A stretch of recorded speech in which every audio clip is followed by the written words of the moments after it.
অন্যায় প্রতিরোধে যদি আবু সাইদের মতো দুই হাত উঁচু করে বুককে টান টান করে প্রসারিত করে দাঁড়াতে হয়, রাজি আছো মুসলমান? কারা কারা রাজি? আল্লাহকে হাত দেখিয়ে প্রতিজ্ঞা করো। এই বিশ্ব ভালোবাসা দিবসের সাথে মুসলমানদের কোনো সম্পর্ক নাই। এগুলোর আউটকাম আউটপুট হিসেবে মাঝে মাঝে ঢাকা মেডিকেলের ডাস্টবিনে নবজাতকের বাচ্চার কান্নার আওয়াজ শুনতে পাওয়া যায়। ওই যে লন্ডনে বসে জনাব তারেক রহমান সাহেবকে আমি ধন্যবাদ দিতে চাই, উনি সংবাদ শোনা মাত্রই ওনার দলের অনেক চাঁদাবাজকে উনি বহিষ্কার করেছে। I do appreciate. প্রতিটি দলের এরকম ইনিশিয়েটিভ নেওয়ার দরকার আছে না নাই?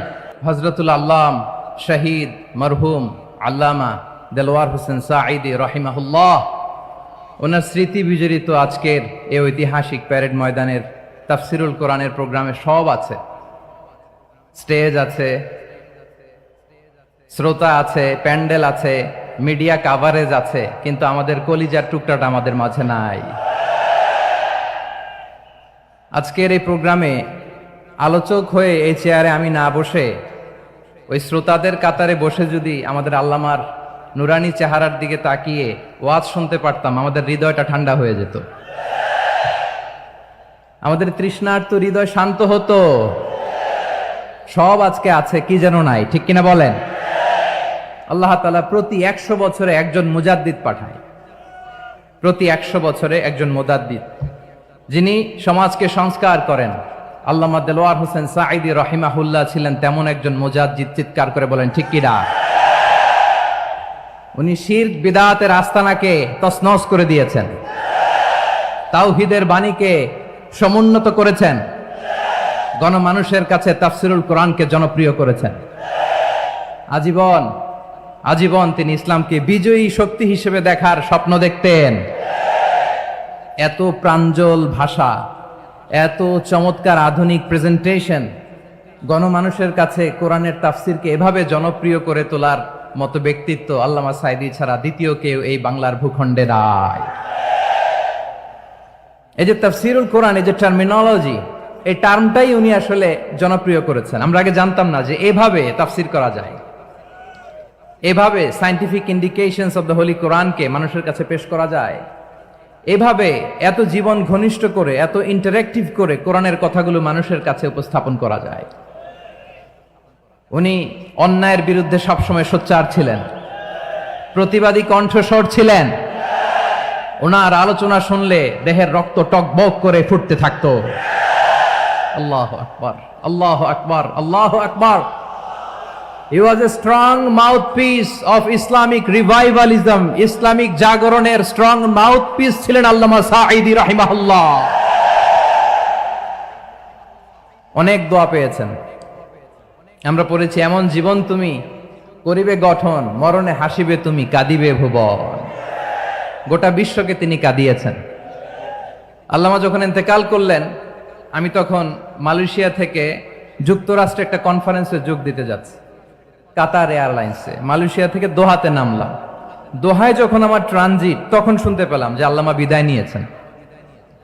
সোশ্যাল মিডিয়ায় শুনে বিশ্বাস করতে পারলাম না। মুহূর্তের মধ্যেই মাসুদ সাঈদী ভাইকে মেসেজ করলাম, উনি কোনো উত্তর দিতে পারলেন না। মাসুদ ভাইয়ের সাথে যখন কোলাকুলি করি, আমাদের শামীম ভাইয়ের সাথে যখন কোলাকুলি করি, মনে হচ্ছে আল্লামা সাঈদীর ঘ্রাণ পাই। শরীরটা লিটারালি কাঁপছিল, নিজেকে মানাতে পারছিলাম না, বিশ্বাস করতে পারছিলাম না যে আসলে আল্লামা বিদায় নিয়েছেন। ইন দ্য মিন টাইম আমার সেকেন্ড ফ্লাইট দোহা টু নিউ ইয়র্ক, 12 ঘন্টার ফ্লাইটে উঠলাম। ইন্টারনেট থেকে বিচ্ছিন্ন হলাম। নামার পরে শুনলাম আল্লাহু আকবার, যেখানে ওনাকে কবরস্থ করার কথা ছিল সেখানেও কবর দিতে দেয়া হয় নাই। ছবিগুলো দেখতে লাগলাম, হাসিমাখা মুখ, হাসিমাখা নিথর দেহটা, মরণে হাসিবে তুমি, কাঁদিবে ভুবন। From east to west, from north to south, the entire globe, গোটা বিশ্ব ওনার জন্য কেঁদেছে, গোটা বিশ্ব কেঁদেছে। কাবার গিলাফ ধরে ধরে মানুষ চিৎকার করেছে। এর চেয়ে শ্রেষ্ঠ মৃত্যুকার হতে পারে? আমাদের আল্লামার আর কি পাওয়ার ছিল বলেন? আর কি পাওয়ার ছিল? কুল্লু নাফসিন যায়িকাতুল মাউত, যারাই দুনিয়াতে আসবে তারা ইন্তেকাল করবে, এটা আমরা মেনে নেই, এটা আমরা জানি। কিন্তু অবাক করা বিষয় হচ্ছে আমরা আজও জানি না আমাদের আল্লামার মৃত্যু কি স্বাভাবিক হয়েছে নাকি এটা পরিকল্পিত মেডিকেল কিলিং ছিল। এটা যে পরিকল্পিত মেডিকেল কিলিং ছিল এটা ধারণা করার পেছনে অনেক কারণ আছে। তিনি আধিপত্যবাদের বিরুদ্ধে সোচ্চার ছিলেন, ফ্যাসিবাদের বিরুদ্ধে সোচ্চার ছিলেন, রাজনৈতিক প্রতিহিংসার শিকার ছিলেন। এজন্য এটা মেডিকেল কিলিং হতে পারে এ ধারণা আমরা করতেই পারি। আওয়াজ করে বলেন ঠিক কিনা? যে সময়টা আমরা কাটাচ্ছি এত সুন্দর সময় বাংলাদেশ আর পাবে না। আমাদের জন্মের পর থেকে এরকম চমৎকার সময় আমরা পাই নাই। এটাই আসল সময়। আমরা ইন্টারিম গভর্নমেন্টের কাছে দাবি জানাই উচ্চতর তদন্ত কমিটি করে এটা কি হত্যাকাণ্ড ছিল নাকি স্বাভাবিক মৃত্যু ছিল এই রিপোর্ট গণমানুষের কাছে প্রচার করে জানাতে হবে। এই দাবির সাথে কি সবাই আপনারা একমত? কারা কারা একমত হাত তুলে দেখান।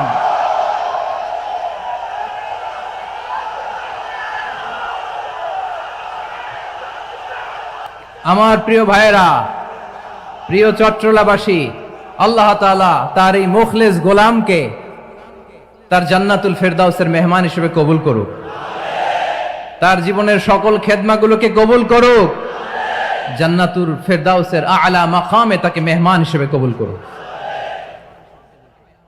আল্লামা শহীদ দেলোয়ার হোসেন সাঈদী রাহিমাহুল্লাহ, উনি ছাড়াও এই ঐতিহাসিক ময়দানে কথা বলেছেন আল্লামা লুৎফুর রহমান রাহিমাহুল্লাহ। চলে গিয়েছেন আমাদেরকে ছেড়ে। তিনি বলতেন ইনশাআল্লাহ মিজান আবার আসবে। হুজুর আমি তো আসলাম, আপনি তো আমাদেরকে ছেড়ে চলে গেলেন।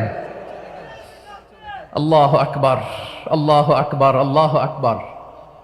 গলায় কোনো সুর ছিল না, সুর দিয়ে কথা বলতেন না, কিন্তু এত চমৎকার শব্দের বুনন, এত চমৎকার প্রেজেন্টেশন, এত চমৎকার ভাবে ঐতিহাসিক বর্ণনাগুলো তিনি উপস্থাপন করতেন। মন্ত্রমুগ্ধ হয়ে আমরা আল্লামা লুৎফুর রহমানের কথা শুনেছি। আমরা হযরতুল আল্লাম লুৎফুর রহমান রাহিমাহুল্লাহর জন্য এই বিশাল ময়দান থেকে দোয়া করছি, আল্লাহ তাআলা তুমি তোমার এই খাদেমকে জান্নাতের মেহমান হিসেবে কবুল করে নাও। আরো অনেক আল্লামারা এখানে কথা বলেছেন, বিশেষ করে বাইতুল শরফের মরহুম পীর সাহেব হুজুর থেকে শুরু করে আরো যারা যারা তারকাতুল্য ওলামায়ে কেরাম এই চট্টগ্রামের ময়দানে কথা বলেছেন, আলো ছড়িয়েছেন। আমরা এই লক্ষ লক্ষ তাওহীদি জনতাকে নিয়ে তাদের জন্য দোয়া করছি, আল্লাহ তাআলা ওনাদের জীবনের সকল ভুল ত্রুটি ক্ষমা করে দিয়ে তাদেরকে জান্নাতুল ফেরদাউসের মেহমান বানিয়ে নিক। আমরা এই ঐতিহাসিক প্যারেড ময়দানের প্রোগ্রাম থেকে স্মরণ করতে চাই 24-এর ছাত্র নাগরিক অভ্যুত্থানে আমার যে সমস্ত ছাত্র নাগরিক ভাইয়েরা দেহের তাজা রক্ত বিলি দিয়ে নতুন বাংলাদেশ আমাদেরকে উপহার দিয়েছে। বিশেষ করে আপনাদের এই চট্টগ্রামের শহীদ ফয়সাল, শহীদ ওয়াসিম সহ সকল শহীদকে আল্লাহ তাআলা কবুল করুক। আমরা সবাই পড়ি আমিন। প্রিয় ভাইয়েরা, আমি নগণ্য একজন কোরআনের ছাত্র, এত বিশাল মঞ্চে এত বড় প্ল্যাটফর্মে কথা বলা আমার জন্য সাজে না। তারপরও আমাদের মুরব্বীরা আমাদের ডানে বায়ে বসে আছেন, ওনাদের আদেশ ক্রমে, ওনাদের অনুমতি ক্রমে কিছু কথা আজকের এই ঐতিহাসিক প্রোগ্রামে আপনাদের সামনে উপস্থাপন করার চেষ্টা করব। ওমা তাওফীকি ইল্লা বিল্লাহ। প্রিয় ভাইয়েরা, 5 দিন ব্যাপী এই তাফসিরুল কোরআনের প্রোগ্রামে অনেক ওলামা হযরত কথা বলেছেন। যারা কোরআন সুন্নাহ থেকে আমাদেরকে কোরআনের কথাগুলো শোনালেন, আমরা যেন সেগুলো আমল করতে পারি, আল্লাহ আমাদেরকে তৌফিক দান করুক। শুরুতে আমাদের নিয়তটাকে খালেস করে নেওয়া দরকার। এই যে গ্যাদারিং, এই যে হিউজ শোডাউন, এগুলো যদি আমাদের নিজেদেরকে পরিবর্তন না করে তাহলে এতে কোনো লাভ নাই। জোরে বলেন ঠিক কিনা? এই প্রোগ্রাম যদি আমাদের জীবনকে পরিবর্তন করে, আমাদের চিন্তার ডিএনএ কে চেঞ্জ করে দেয়, তাহলেই চট্টগ্রামের প্যারেড ময়দান সার্থক। আসুন আমরা চিন্তাকে খালেস করে নেই। আমরা সবাই নিয়ত করি যে যতটুকু কথা আমরা কোরআনের আলোকে শুনবো, আমলের নিয়তে শুনবো ইনশাআল্লাহ। বলেন সবাই। আপনারা সবাই ঠিকঠাক আছেন তো? কখন আসছেন আপনারা? সবাই আসছেন কখন? সকালে, কেউ দুপুরে, 9টায়? আল্লাহ আল্লাহ আল্লাহ। দুপুরের খাবার খাওয়ার সুযোগ হয়েছিল? খান নাই? রোজা রাখছেন? আহা, আমি কি দিয়ে বিদায় দেব আমার এই ভাইগুলোরে? আল্লাহ তুমি আমার ভাইগুলোরে কবুল করো। ইসলামের পক্ষের এই গণজোয়ারকে আগামীর বাংলাদেশের ইসলামের জন্য তুমি কবুল করো। যেই ভালোবাসা ইসলামের জন্য হয় যে গণজোয়ার কোরআনের জন্য হয়, পৃথিবীর কোনো শক্তি দিয়ে সেটাকে আটকানো যায় না। জোরে বলেন ঠিক কিনা?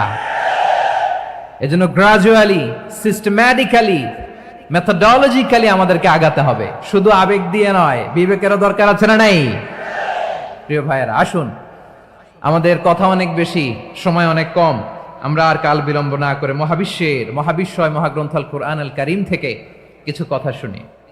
আমি যে টপিকটা নিয়ে আজকের ঐতিহাসিক চট্টগ্রামের প্যারেড ময়দানের তাফসিরুল কোরআন প্রোগ্রামে আলোচনা করব, সেটা হচ্ছে সূরাতু আন-নাহলের 90 নম্বর আয়াত নিয়ে কিছু কথা আমরা উপস্থাপন করবার চেষ্টা করব ইনশাআল্লাহ। আমার খুতবার শুরুতেই আপনারা মোটামুটি আন্দাজ করে ফেলেছেন যে আমি কি নিয়ে আলোচনা করব, কারণ যে আয়াতটি আমি তেলাওয়াত করেছি এই আয়াতটি প্রায়শই এই ভূখণ্ডে, এই বাংলাদেশে জুমার দিনে খতিব সাহেবরা দ্বিতীয় খুতবা শেষের দিকে পড়ে না? কি কমন পড়ছে? ইন্নাল্লাহা ইয়া'মুরু বিল আদলি ওয়াল ইহসান ওয়া ইতা'i যিল কুরবা ওয়া ইয়ানহা আনিল ফাহশাই ওয়াল মুনকারি ওয়াল বাগি ইয়া'iদুকুম লাআল্লাকুম তাযাক্কারুন। মুখস্থ আছে না সবার? আসুন আমরা এই আয়াতের সরল অর্থ, এর মর্মবাণী, এর সংক্ষিপ্ত তাফসীর সবাই মিলে আজকের এই প্রোগ্রাম থেকে উদ্ধার করার চেষ্টা করি। আপনারা মনোযোগী আছেন তো? ইনশাআল্লাহ। এই আয়াতটা অনেক কম্প্রিহেন্সিভ একটা আয়াত। সাইয়েদনা আব্দুল্লাহ ইবনে মাসউদ রাদিয়াল্লাহু তাআলা আনহু উনি বলেছেন, ইন্নাহা মিন আজমাই আয়াতিল কুরআন, এটা কোরআনের সবচেয়ে জামে মানে আয়াত। যদিও ছোট্ট আয়াত, অল্প কিছু কথামালা, কিন্তু তিনি বলতেন এটা কোরআনের সবচাইতে জামে মানে সবচেয়ে কম্প্রিহেন্সিভ একটা আয়াত, যেখানে কথা কম, শব্দ কম, কিন্তু এটার দোতনা, এটার আবেদন, এটার মিনিং অনেক বেশি। সুবহানাল্লাহ। এই আয়াতে আল্লাহ তাআলা বেসিকলি আমাদেরকে 3টা বিষয়ে আদেশ করেছেন আর 3টা বিষয়ে বারণ করেছেন, মানে নিষেধ করেছেন। আওয়াজ করে বলুন, আদেশ করেছেন কয়টা? প্রিয় চট্টলার ভাইয়েরা, আমার মতো এই যে 3 আঙ্গুল উঁচু করে বলেন, আদেশ করেছেন কয়টা? আবার নিষেধও কয়টা? মানবো তো আমরা ইনশাআল্লাহ? বলেন সবাই। 3 do's and 3 don'ts, do's and don'ts, 3টা আদেশ, 3টা নিষেধ। এই 3টা আদেশ আর 3টা নিষেধের ভেতরে আল্লাহ তাআলা গোটা ইসলামী শরিয়ার মূল নির্যাসকে ঢুকিয়ে দিয়েছেন। সুবহানাল্লাহ। এই ছোট্ট একটা আয়াতে গোটা ইসলামী শরিয়ার, the gist, the cream of the creams, গোটা ইসলামী শরিয়ার মূল নির্যাসকে আল্লাহ ঢুকিয়ে দিয়েছেন। 3টা আদেশ আর 3টা নিষেধ। আসুন আমরা সরাসরি কোরআন থেকে শুনি, সবাই পড়ুন। আউযু বিল্লাহি মিনাশ শাইতানির রাজীম। বিসমিল্লাহির রহমানির রহিম। ইন্নাল্লাহা ইয়া'মুরু বিল আদলি ওয়াল ইহসানি ওয়া ইতা'i যিল কুরবা ওয়া ইয়ানহা আনিল ফাহশাই ওয়াল মুনকারি ওয়াল বাগি ইয়া'ইযুকুম লা'আল্লাকুম তাযাক্কারুন। আল্লাহ তাআলা ইরশাদ করছেন, ইন্নাল্লাহা ইয়া'মুরু বিল আদলি ওয়াল ইহসান, নিশ্চয় আল্লাহ তাআলা তোমাদেরকে ন্যায় বিচারের আদেশ দেন, সদাচরণের আদেশ দেন, নিকট আত্মীয়দেরকে দানের আদেশ দেন। আদেশ কয়টা? আওয়াজ করে সবাই বলুন তো কয়টা? নিশ্চয় আল্লাহ তাআলা তোমাদেরকে ন্যায় বিচারের আদেশ দেন, সদাচরণের আদেশ দেন, তিনি তোমাদের নিকট আত্মীয়দেরকে দানের আদেশ দেন, আর তিনি তোমাদেরকে অশ্লীলতা থেকে নিষেধ করেন, মন্দ কাজ থেকে নিষেধ করেন, অবাধ্যতা সীমা লঙ্ঘন থেকে নিষেধ করেন। তিনি তোমাদেরকে উপদেশ দেন যাতে তোমরা শিক্ষা গ্রহণ করো। সুবহানাল্লাহ। উপদেশ দিচ্ছে স্বয়ং কে? 3টা জিনিসের আদেশ। ইয়া'মুরু বিল আদল, সুবিচার, ন্যায় বিচারের আদেশ তিনি দেন। ইহসানের আদেশ দেন, যাতে আমরা ইহসান করি, একে অপরের প্রতি সুবিচার করি, মহানুভবতা দেখায়, অনুগ্রহ দেখায়, আর নিকট আত্মীয়দেরকে যেন আমরা দান করি। এই 3টা আদেশ তিনি দিয়েছেন। আর কোন 3টা জিনিস থেকে তিনি বারণ করেছেন? অশ্লীলতা, ফাহশা, মুনকার মানে সব মন্দ আর অসৎ কাজ, এগুলো থেকে তিনি আমাদেরকে বারণ করেন। ওয়াল বাগি, অবাধ্যতা, সীমা লঙ্ঘন, এই তিনটা কাজ থেকে তিনি আমাদেরকে বারণ করেন। তিনি আমাদেরকে উপদেশ দেন, স্বয়ং আল্লাহ তাআলা আমাদেরকে উপদেশ দেন যাতে করে আমরা শিক্ষা গ্রহণ করি। সুবহানাল্লাহ পড়ে। তাহলে আসুন আমরা ধরে ধরে একটা একটা করে সামনের দিকে আগাই। আল্লাহ তাআলা প্রথমে আমাদেরকে আদেশ দিয়েছেন আদালের, ইন্নাল্লাহা ইয়া'মুরু বিল আদল। আওয়াজ করে বলুন আল আদাল। সবাই পড়ুন আল আদাল। আমরা উর্দু জানি, হিন্দি জানি, অনেকে ইংরেজিও জানি, কিন্তু আরবি শব্দগুলো আমাদের মুখ দিয়ে বেরোতে চায় না। আওয়াজ করে বলুন আল আদাল। মাশাআল্লাহ, ইন্নাল্লাহা ইয়া'মুরু বিল আদল। আল্লাহ তাআলা আমাদেরকে আদলের আদেশ দেন। আদল অনেকে না বুঝলেও আদালত শব্দটা বুঝবেন। আদালত, আদালত, আদালত বুঝেন না? যেখানে বিচার কার্যের ফয়সালা করা হয়, কোর্ট কাচারি আদালত, এটা তো ভেরি কমন। এটা শুনছেন না সবাই? আদালত, যেখানে ন্যায় বিচার হবে, সুশাসন হবে। কিন্তু ভাগ্যের কি নির্মম পরিহাস, ওখান থেকে মিথ্যা সাক্ষী দিয়ে মনমতো রায় দিয়ে দেয়া হয়। এগুলোর পরিবর্তন হওয়ার দরকার আছে না নাই? প্রিয় ভাইয়েরা, আদালত, আল আদ, ইংরেজিতে বলে জাস্টিস, ন্যায় বিচার, সুবিচার, সুশাসন, জাস্টিস, আল আদাল। সব জায়গায় এই জাস্টিস থাকা দরকার। Justice should be prevailed in the society. The mission of all prophet was to uphold the justice. সব নবীর মিশন ছিল এই জাস্টিসকে, আদালকে, সুশাসন আর সুবিচারকে নিশ্চিত করা। পড়েন সুবহানাল্লাহ। And the core message of every divine scripture was to uphold justice. পৃথিবীর সব আসমানি কিতাবের মূল শিক্ষা ছিল এই জাস্টিসকে সমাজে এনশিওর করা, সুবিচার, সুশাসনকে এনশিওর করা। তাহলে প্রিয় ভাইরা, আমরা বুঝতে পারলাম আল আদ শব্দের মানে হচ্ছে ইনসাফ বা সুবিচার বা ন্যায় বিচার। এটা হচ্ছে একটা general meaning, very general meaning. আপনি যদি ইন ডেপথ বুঝতে চান, আরো ভেতরে যান, তাহলে আদাল মানে হচ্ছে সমন্বয়, আদাল মানে হচ্ছে ভারসাম্য, ব্যালেন্স। আদাল মানে হচ্ছে মধ্যম পন্থা। সুবহানাল্লাহ পড়েন। কারণ সব সময় সমান সমান হইলেই সুবিচার হয় না। কথা কি বুঝতেছেন? ইসলামের দ্য কনসেপ্ট অফ আদাল, এটা এমন আদাল, এটা সব সময় সমান সমান নয়। যখন সমান সমান দেয়া দরকার, ইসলাম সমান সমান দেয়। যখন ব্যালেন্স করা দরকার, চেক এন্ড ব্যালেন্স, সমন্বয়, ভারসাম্য করা দরকার, তখন ইসলাম ভারসাম্য করে দেয়। এটার নাম আদাল। সুবহানাল্লাহ। সহজ করে আপনাদেরকে বুঝাই। যেমন ধরুন, একটা পরিবারের 3 জন সদস্য, স্বামী, স্ত্রী আর সন্তান। তাদের সকালবেলার ব্রেকফাস্টে, স্বামীর সকালের নাস্তায় স্বামীর 3টা রুটি লাগে, স্ত্রীর 2টা লাগে, আর সন্তানের 1টা রুটি লাগে। এখন আমি যদি সমান সমান করে আদল করতে চাই, সবাইকে যদি 3টা করে রুটি দেই, তাহলে স্বামী বেচারার জন্য ঠিক আছে? কি বলেন? কথা কি বুঝতেছেন না কষ্ট হয়ে যাচ্ছে? যদি সমান সমানের নিয়মে আগাই, তাহলে 3টা করে যদি রুটি দেই, স্বামীর জন্য ওকে, কিন্তু স্ত্রীর জন্য 1টা বেশি হয়ে যায়। আর সন্তানের জন্য কয়টা বেশি হয়? আচ্ছা, এই তো বুঝতেছেন, মাশাআল্লাহ। আচ্ছা, 2টা করে যদি সবাই রে দেয় সমান সমান নীতিতে, তাহলে স্ত্রীর জন্য, স্ত্রী বেচারির জন্য ঠিক আছে, কিন্তু স্বামীর কয়টা কম পড়ে?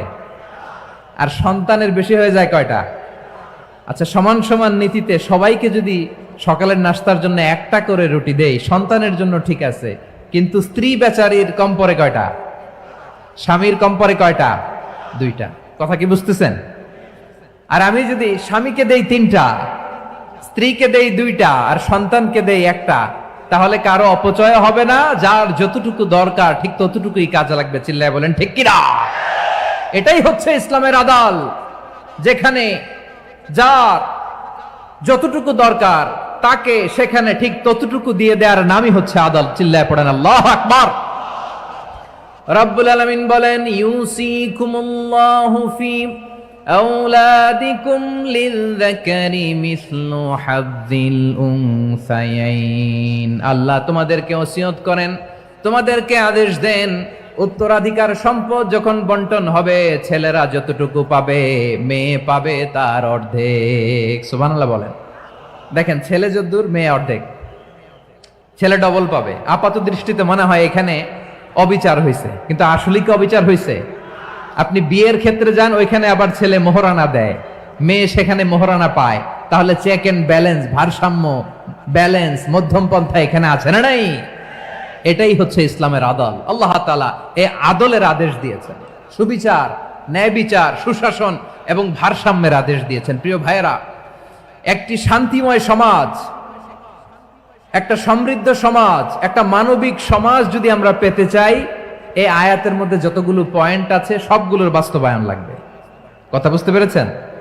বলেন, আওয়াজ করে বলেন, আমরা একটা শান্তির সমাজ চাই কি চাই না? আমরা একটা সমৃদ্ধ বাংলাদেশ চাই কি চাই না? আমরা একটা মানবিক বাংলাদেশ চাই কি চাই না? এই আয়াতে আল্লাহ তাআলা একটা মানবিক সমাজের রূপরেখা টেনেছেন। তার প্রথম কথা হচ্ছে ইন্নাল্লাহা ইয়ামুরু বিল আদল। আল্লাহ তাআলা তোমাদেরকে আদলের নির্দেশনা দেয়, সুবিচার, সুশাসনের নির্দেশনা দেয়। যে সমাজে আদল থাকে না, সেই সমাজে জুলুম মানুষের ঘাড়ে চেপে বসে। আদলের বিপরীত হচ্ছে জুলুম। আদলের বিপরীত কি? জুলুম বা জাওর, অত্যাচার, অবিচার, বৈষম্য।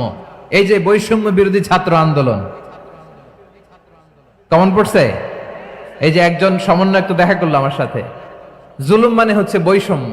বৈষম্যের স্থান ইসলামে নাই, অবিচারের স্থান ইসলামে নাই, জুলুমের স্থান ইসলামে নাই।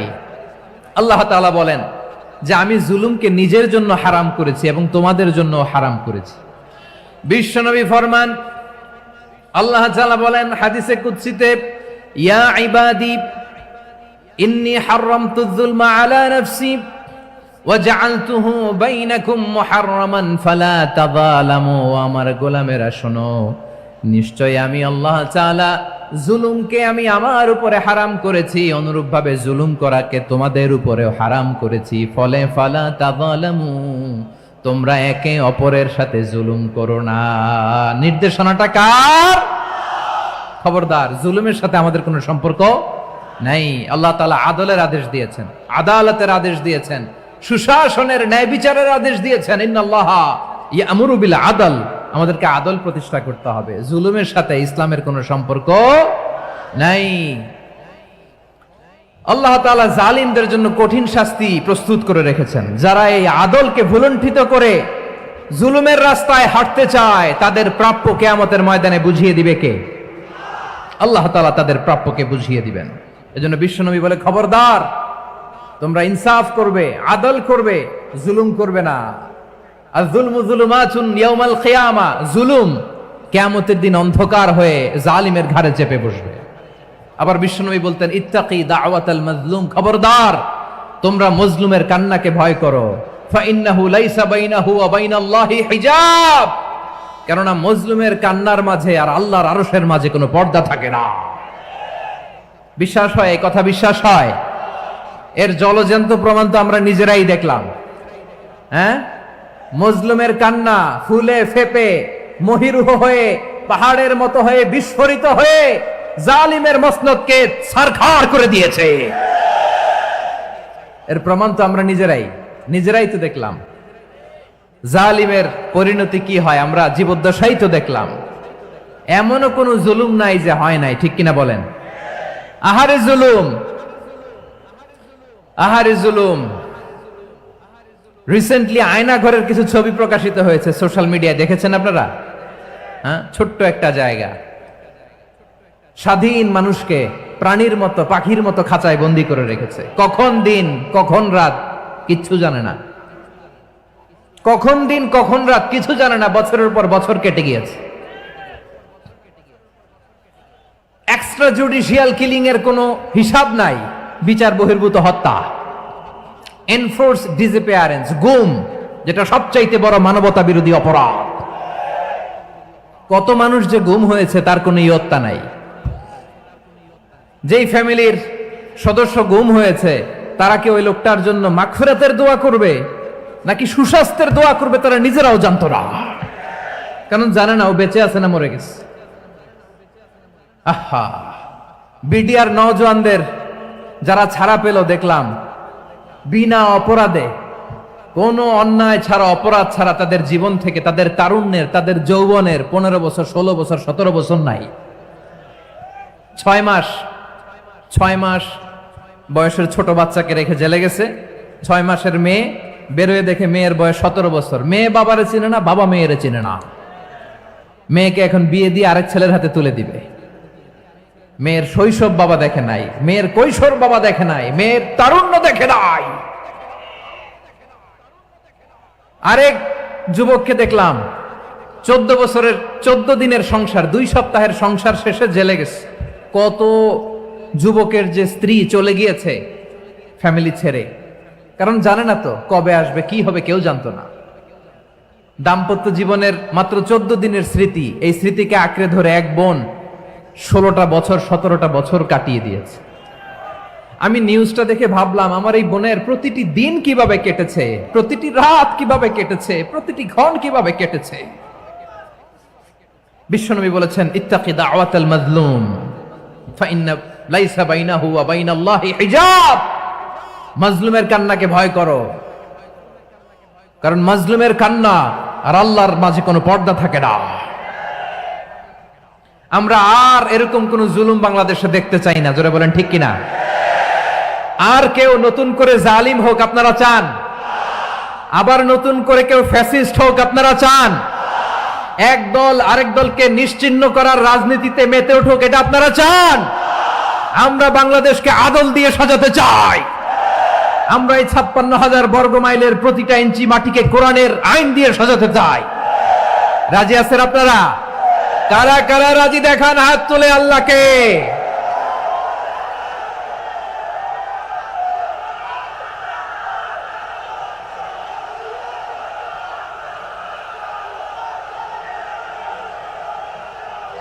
বসুন আমার প্রিয় বীর চট্টলার তৌহিদি মুসলমান, আমরা আর নতুন করে কেউ জালিম হোক এটা চাই না।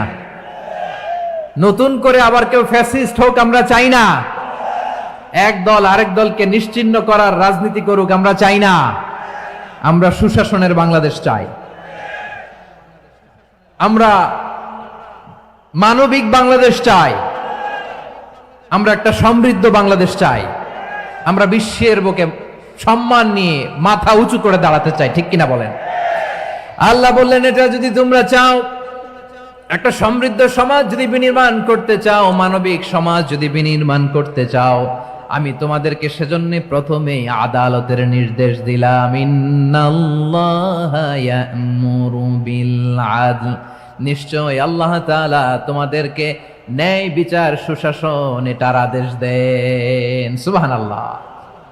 আদাল, ন্যায় বিচারের আদেশ আল্লাহ তাআলা কোরআনের বিভিন্ন আয়াতে দিয়েছেন। আল্লাহ তাআলা বলছেন, ইন্নাল্লাহা يأمركم أن تؤدوا الأمانات إلى أهلها وإذا حكمتم بين الناس أن تحكموا بالعدل إن الله نعم ما يعظكم به إن الله كان سميعا بصيرا।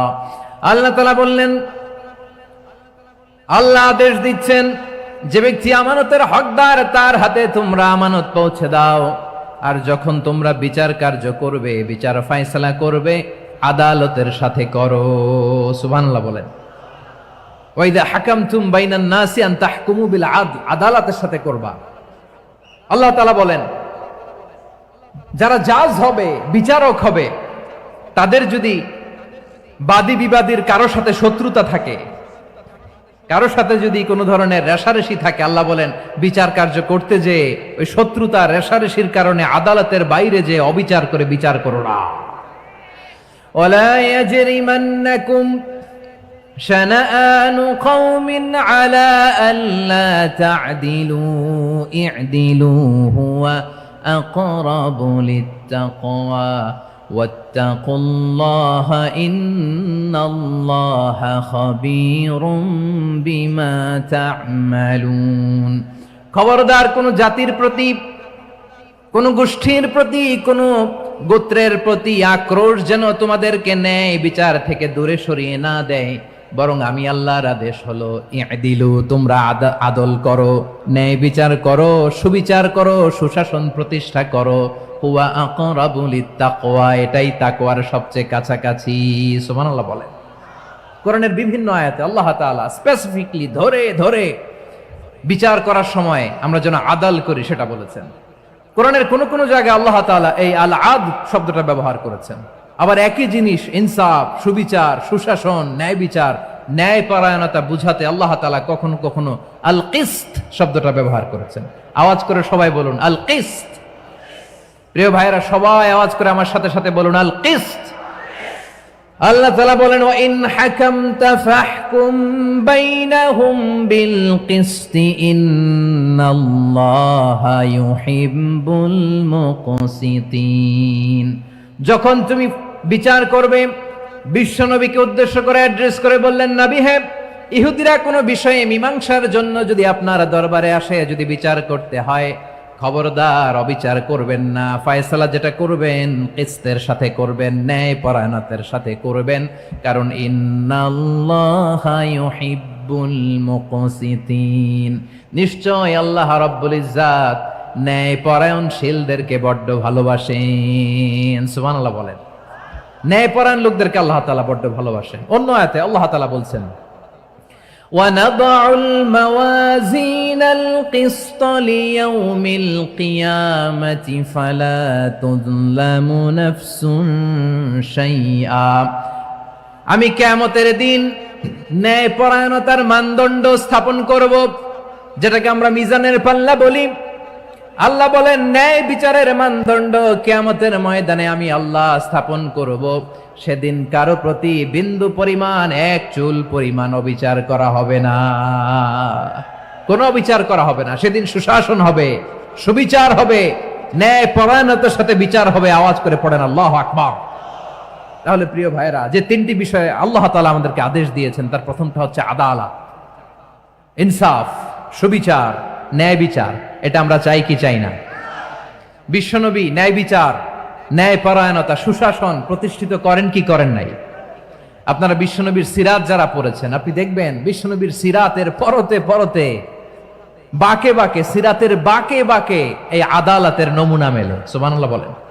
ছোট্ট একটা নমুনা রাসূল সাল্লাল্লাহু আলাইহি ওয়াসাল্লামের আসসিরা আল আতরা থেকে ছোট্ট একটা নমুনা আপনাদের খেদমতে এখানে উপস্থাপন করি। বিশ্বনবী সাল্লাল্লাহু আলাইহি ওয়াসাল্লাম মক্কা বিজয় করলেন ৮ম হিজরিতে। মক্কা বিজয় শেষে তিনি কয়েক সপ্তাহ মক্কাতে অবস্থান করলেন। ইন দ্য মিন টাইম মক্কার একটা ভেরি প্রেস্টিজিয়াস এন্ড ডিগনিফাইড ফ্যামিলির নারী চুরিতে ধরা পড়ল। কিসে ধরা পড়ল? সবাই বলেন কিসে? আমাদের সমাজে আসেনি এটা? আছে?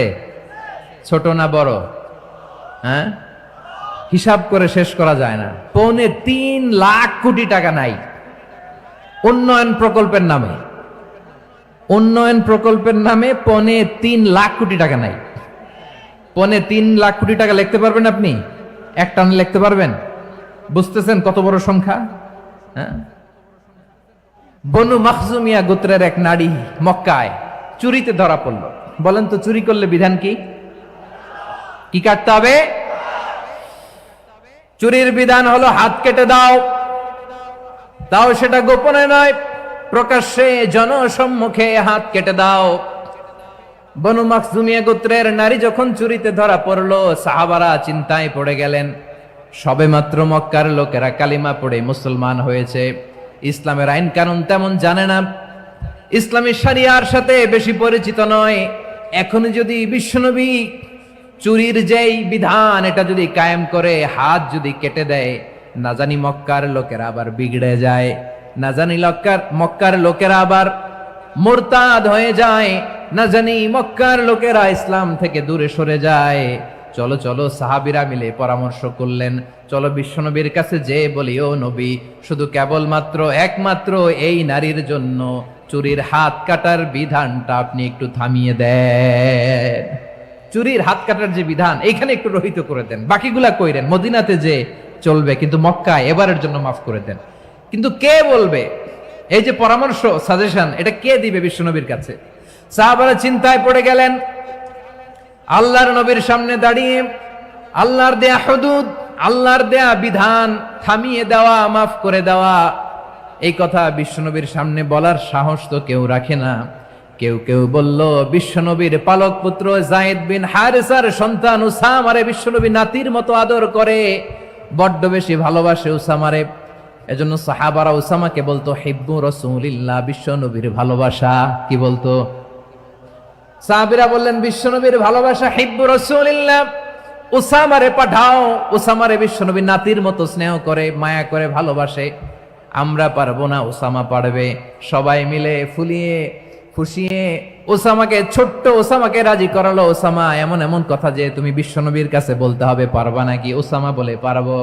সাইয়েদনা ওসামা রাদিয়াল্লাহু তাআলা আনহু তরুণ সাহাবী বিশ্বনবীর কাছে গেলেন, যে বললেন, নবী, বনু মাখজুমিয়া গোত্রের এক নারী চুরিতে ধরা পড়েছে, এবারের জন্য কি এই মহিলাটারে মাফ করে দিলে হয় না?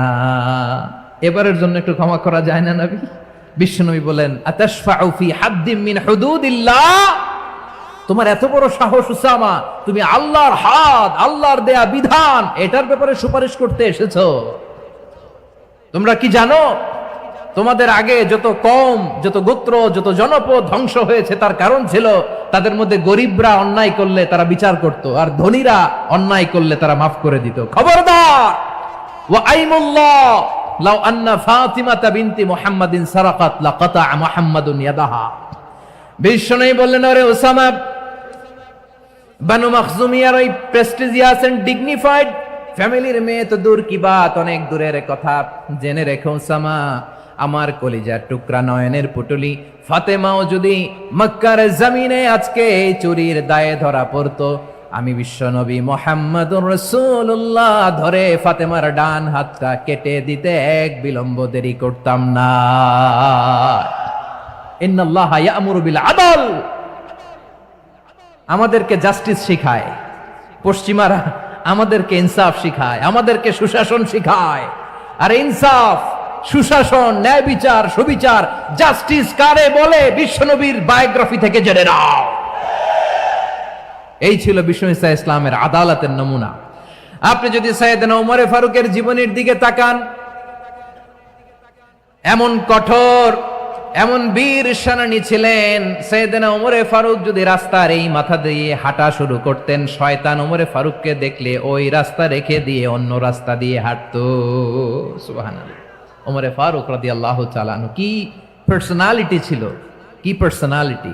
আমাদের এলাকায় ছোট বাচ্চারা রাতে ভাত খেতে চায় না, আমার মেয়েটাও খেতে চায় না। এই এটা দিব, ওইটা দিব, আজকে মাহফিলে আসার সময় বলে দিছে লিস্ট করে এটা এটা আনতে হবে। তো ছোট্ট বাচ্চাদের অনেক বায়না থাকে, ওরা রাতে খেতে চায় না। তো মায়েরা বিভিন্ন ভয় দেখায়, এই বাঘ আসবে, বাঘ আসবে খাও, এই ভূত আসবে, ভূত আসবে খাও। আপনারা কি বলেন চট্টগ্রামে? কি আসবে? হ্যাঁ, ভূত, ভূত, ভূত আসবে, বাঘ আসবে, খাও খাও খাও, তাড়াতাড়ি খাও। তো বাচ্চারা এগুলো শুনে ভয়ে খেতে শুরু করে। মদিনার জমিনেও একই ঘটনা ঘটতো। মদিনার ছোট্ট ছোট্ট সোনামণিরা খেতে চাইতো না। তো মায়েরা বলতো, হা হুয়া ইয়াতি উমর, হা হুয়া ইয়াতি উমর, ওই যে উমর আসতেছে, উমর। ওমরে ফারুকের কথা শুনলেই বাচ্চারা একেবারে ঠান্ডা। সুবহানাল্লাহ পড়বেন না? প্রভু তুমি বলেছ রাসূল দেবে না, বলনি দেবে না ওমর, বলনি দেবে না হামজা তারি, খালিদ বিজয় সমর। প্রভু তুমি বলেছ রাসূল দেবে না, বলনি দেবে না ওমর, বলনি দেবে না হামজা তারি, খালিদ বিজয় সমর। প্রভু তুমি বলেছ রাসূল দেবে না। আল্লাহু আকবার। ওমর ফারুক রাদিয়াল্লাহু তাআলা আনহু, ওনার কথা শুনলে গায়ের মধ্যে গুজবাম হয়, গায়ের পশমগুলো দাঁড়িয়ে যায়। সুবহানাল্লাহ বলেন। কি পার্সোনালিটি ছিল, কি ব্যক্তিত্ব ছিল! মুনাফিকরা ওমর ফারুককে জমের মতো ভয় পেতেন। শয়তান, খুদ শয়তান এই রাস্তা দিয়ে আসলে শয়তান অন্য রাস্তা দিয়ে হাঁটতো। ওমর ফারুক রাদিয়াল্লাহু তাআলা আনহুর জীবনে যদি দেখেন, তাহলে সেখানে আপনি আদালতের, ইনসাফের, সুশাসনের, জাস্টিসের নমুনা দেখতে পাবেন। কয়টা শুনবেন? সাইয়েদনা ওমর ফারুকের রাদিয়াল্লাহু তাআলা আনহুর সন্তান আব্দুর রহমান মিশরে মদ খেয়ে মদ্যপ অবস্থায় ধরা পড়েছে। মদ খাওয়ার কারণে, মদ যদি কেউ পান করে আর যদি প্রমাণিত হয়, তার বিচার হলো 80 বেত। আওয়াজ করে বলেন কয় বেত? বাংলাদেশেও তো এই আইন আছে নাকি? বাংলাদেশে আছে? হ্যাঁ, মদ খাইলে 80 ব্যাট, এই আইন বাংলাদেশে চালু হোক, আমরা চাই কি চাই না? চাই সবাই। এজন্যই তো ইসলাম ভাল লাগে না। ইসলামকে ভাল লাগে না, ইসলামকে আউট করে রাখতে পারলেই তো এরকম বড় বড় বোতল খাওয়া যায়। একেবারে সহজ, পানির মতো সহজ, হিসাব একেবারে সহজ। ওমরে ফারুক রাদিয়াল্লাহু তাআলা আনহুর ছেলে ভুল করে মদ পান করে ফেলেছিলেন। আব্দুর রহমান, ঘটনা ঘটেছে মিশরে। মিশরের গভর্নর তখন আমর ইবনুল আস রাদিয়াল্লাহু তাআলা আনহু। আব্দুর রহমানের ভাই যে গভর্নরকে বলল, গভর্নর যদি একটু দয়া করেন, খলিফার ছেলে আমার ভাই আব্দুর রহমান মদ্যপ অবস্থায় ধরা পড়েছে, জনসম্মুখে যদি আপনি বেত্রাঘাত করেন আমাদের প্রেস্টিজ থাকে না, যদি 80 বেত আপনি মারেন আমার কোনো কথা নাই, কিন্তু ঘরের ভেতরে মারেন। আব্দুর রহমানের ভাইয়ের সুপারিশ শুনে সাইয়েদনা আমর ইবনুল আস রাদিয়াল্লাহু তাআলা আনহু রাজি হয়ে গেলেন। ঘরের ভেতরে লোকচক্ষুর আড়ালে 80 বেত তিনি মানলেন। কিন্তু ঘটনাক্রমে এই কথা লুকিয়ে লুকিয়ে ঘরের ভেতরে 80 বেত মারার কথা সাইয়েদনা ওমর ফারুক মদিনা থেকে জানতে পারলেন। মদিনা থেকে তিনি ফরমান জারি করলেন, এই বিচার যেমনটি আমর ইবনুল আস আদায় করেছে এটা প্রকৃতপক্ষে আদায় হয় নাই।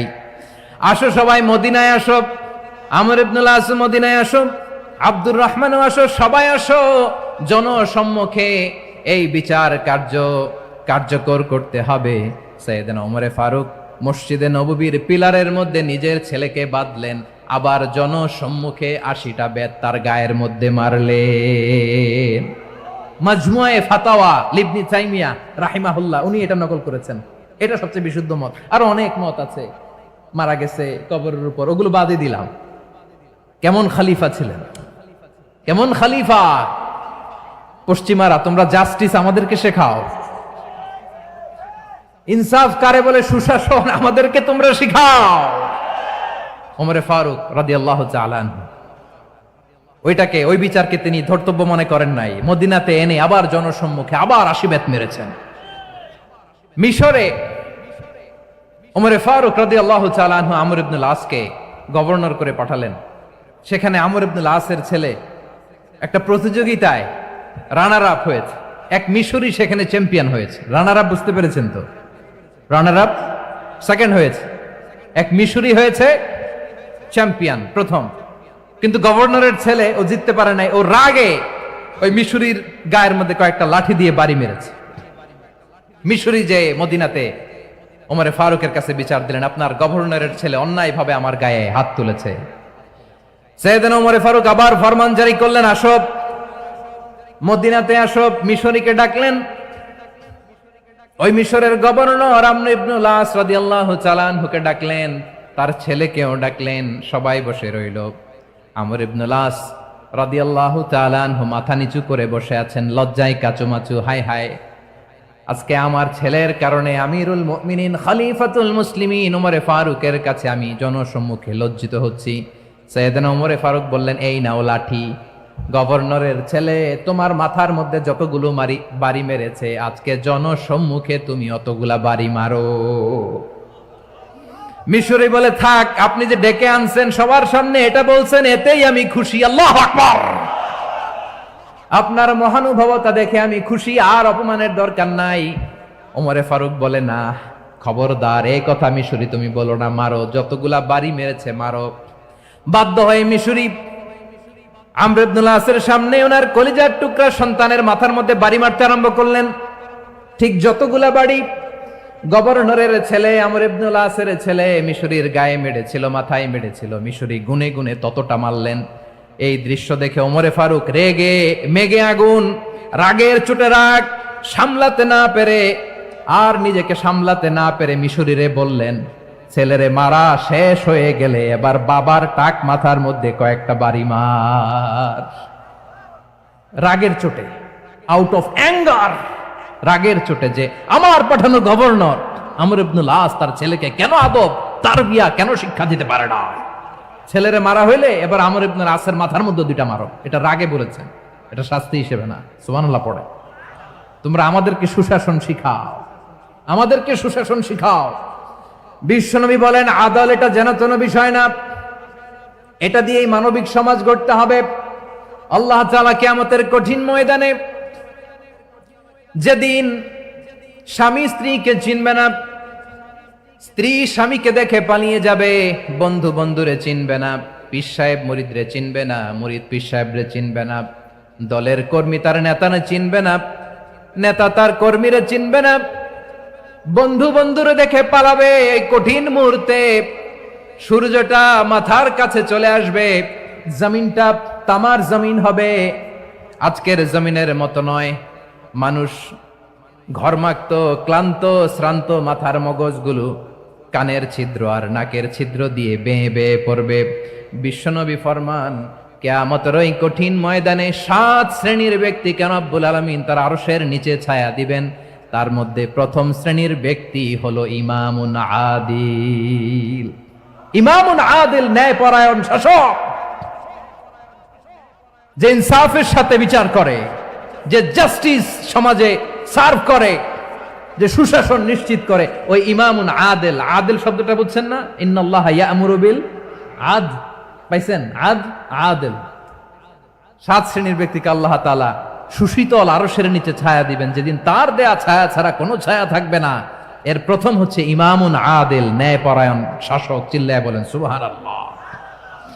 আবার বিশ্বনবী বললেন, ইন্নাল মুকসিতিনা ইনদাল্লাহি আলা মানাবিরা মিন নূর আন ইয়ামিনির রহমান। কিয়ামতের দিন যারা ন্যায়পরায়ণ হিসেবে আল্লাহর সামনে দাঁড়াবে, কিয়ামতের দিন রব্বুল আলামিন তার আরশের ডান দিকে ওই ন্যায়পরায়ণ লোকদের জন্য আরশের ডান দিকে একটা নূরের মিম্বারে তাদেরকে বসার সুযোগ করে দিবে। আল্লাহর আরশের ডান দিকে ন্যায়পরায়ণ লোকদের জন্য আল্লাহ তাআলা নূরের মিম্বার বানাবে। 4টেখানে কথা মনে করেছেন? আল আদাল, জাস্টিস। ইন্নাল্লাহা ইয়া'মুরু বিল আদল। আল্লাহ তাআলা এই আদালতের নির্দেশনা দেয়, সুবিচার, সুশাসন। প্রিয় ভাইয়েরা, এটা আমরা বাংলাদেশে চাই কি চাই না? এই যে অরাজকতা, এই যে অন্যায়, এই যে জুলুম, এই যে ইনকনসিস্টেন্সি, সমাজের অসঙ্গতি, এর প্রধান কারণ জাস্টিস নাই, সুবিচার নাই, সুশাসন নাই। শেষবারের মতো আওয়াজ করে বলেন তো, আমরা বাংলাদেশে আদল চাই কি চাই না? তাহলে প্রথম নির্দেশনা শেষ। আল্লাহ তাআলা তোমাদেরকে আদলের আদেশ দেন। এরপরে আল্লাহ বললেন, আমি তোমাদেরকে ইহসানের আদেশ দেই। ইন্নাল্লাহা ইয়া'মুরু বিল আদলি ওয়াল ইহসান। আমি তোমাদেরকে যেমনি আদলের নির্দেশনা দেই, তেমনি ভাবে তোমাদেরকে ইহসানের নির্দেশনা দেই। ইহসান, আওয়াজ করে সবাই বলেন তো ইহসান। সবাই বলেননি? সবাই বললে এতটুকু আওয়াজ হবে আমি বিশ্বাস করি না। আওয়াজ করে বলুন আল ইহসান। ইহসান মানে কারো প্রতি সফট হার্টেড হওয়া, মহানুভব হওয়া, অনুগ্রহ পরায়ণ হওয়া, অনুগ্রহশীল হওয়া, একে অপরের প্রতি দয়াদ্র হওয়া। একে অপরের প্রতি দয়াদ্র, অনুগ্রহশীল হওয়া ছাড়া মানবিক সমাজ কশিনকালেও গঠন করা সম্ভব না। প্রিয় ভাইয়েরা, সুন্দর আচরণ দিয়ে, ইহসান দিয়ে যা জয় করা যায়, নরম আচরণ দিয়ে যেটা অর্জন করা যায়, কঠোরতা দিয়ে সেটা পারা যায় না। বিষ্ণু ঈসা ইসলাম ইহসান দিয়ে, কোমল আচরণ দিয়ে, তার অনুগ্রহ দিয়ে তিনি অনেক কাফিরের হৃদয়কে জয় করে ফেলেছেন। সাইয়েদনা সুমামা ইবনে উসাল রাদিয়াল্লাহু তাআলা আনহুর কথা মনে পড়ে যায়। তিনি ছিলেন ইয়ামামার বাদশা। মদিনাতে বিশ্বনবীকে হত্যা করার নিয়তে এসেছিলেন। গোপনে গোপনে বিশ্বনবীকে হত্যা করে আবার ইয়ামামাতে তিনি ফিরে যাবেন। কিন্তু কি অবাক করা কাণ্ড, হত্যা করতে পারে নাই, সাহাবাদের হাতে তিনি ধরা পড়ে গেলেন।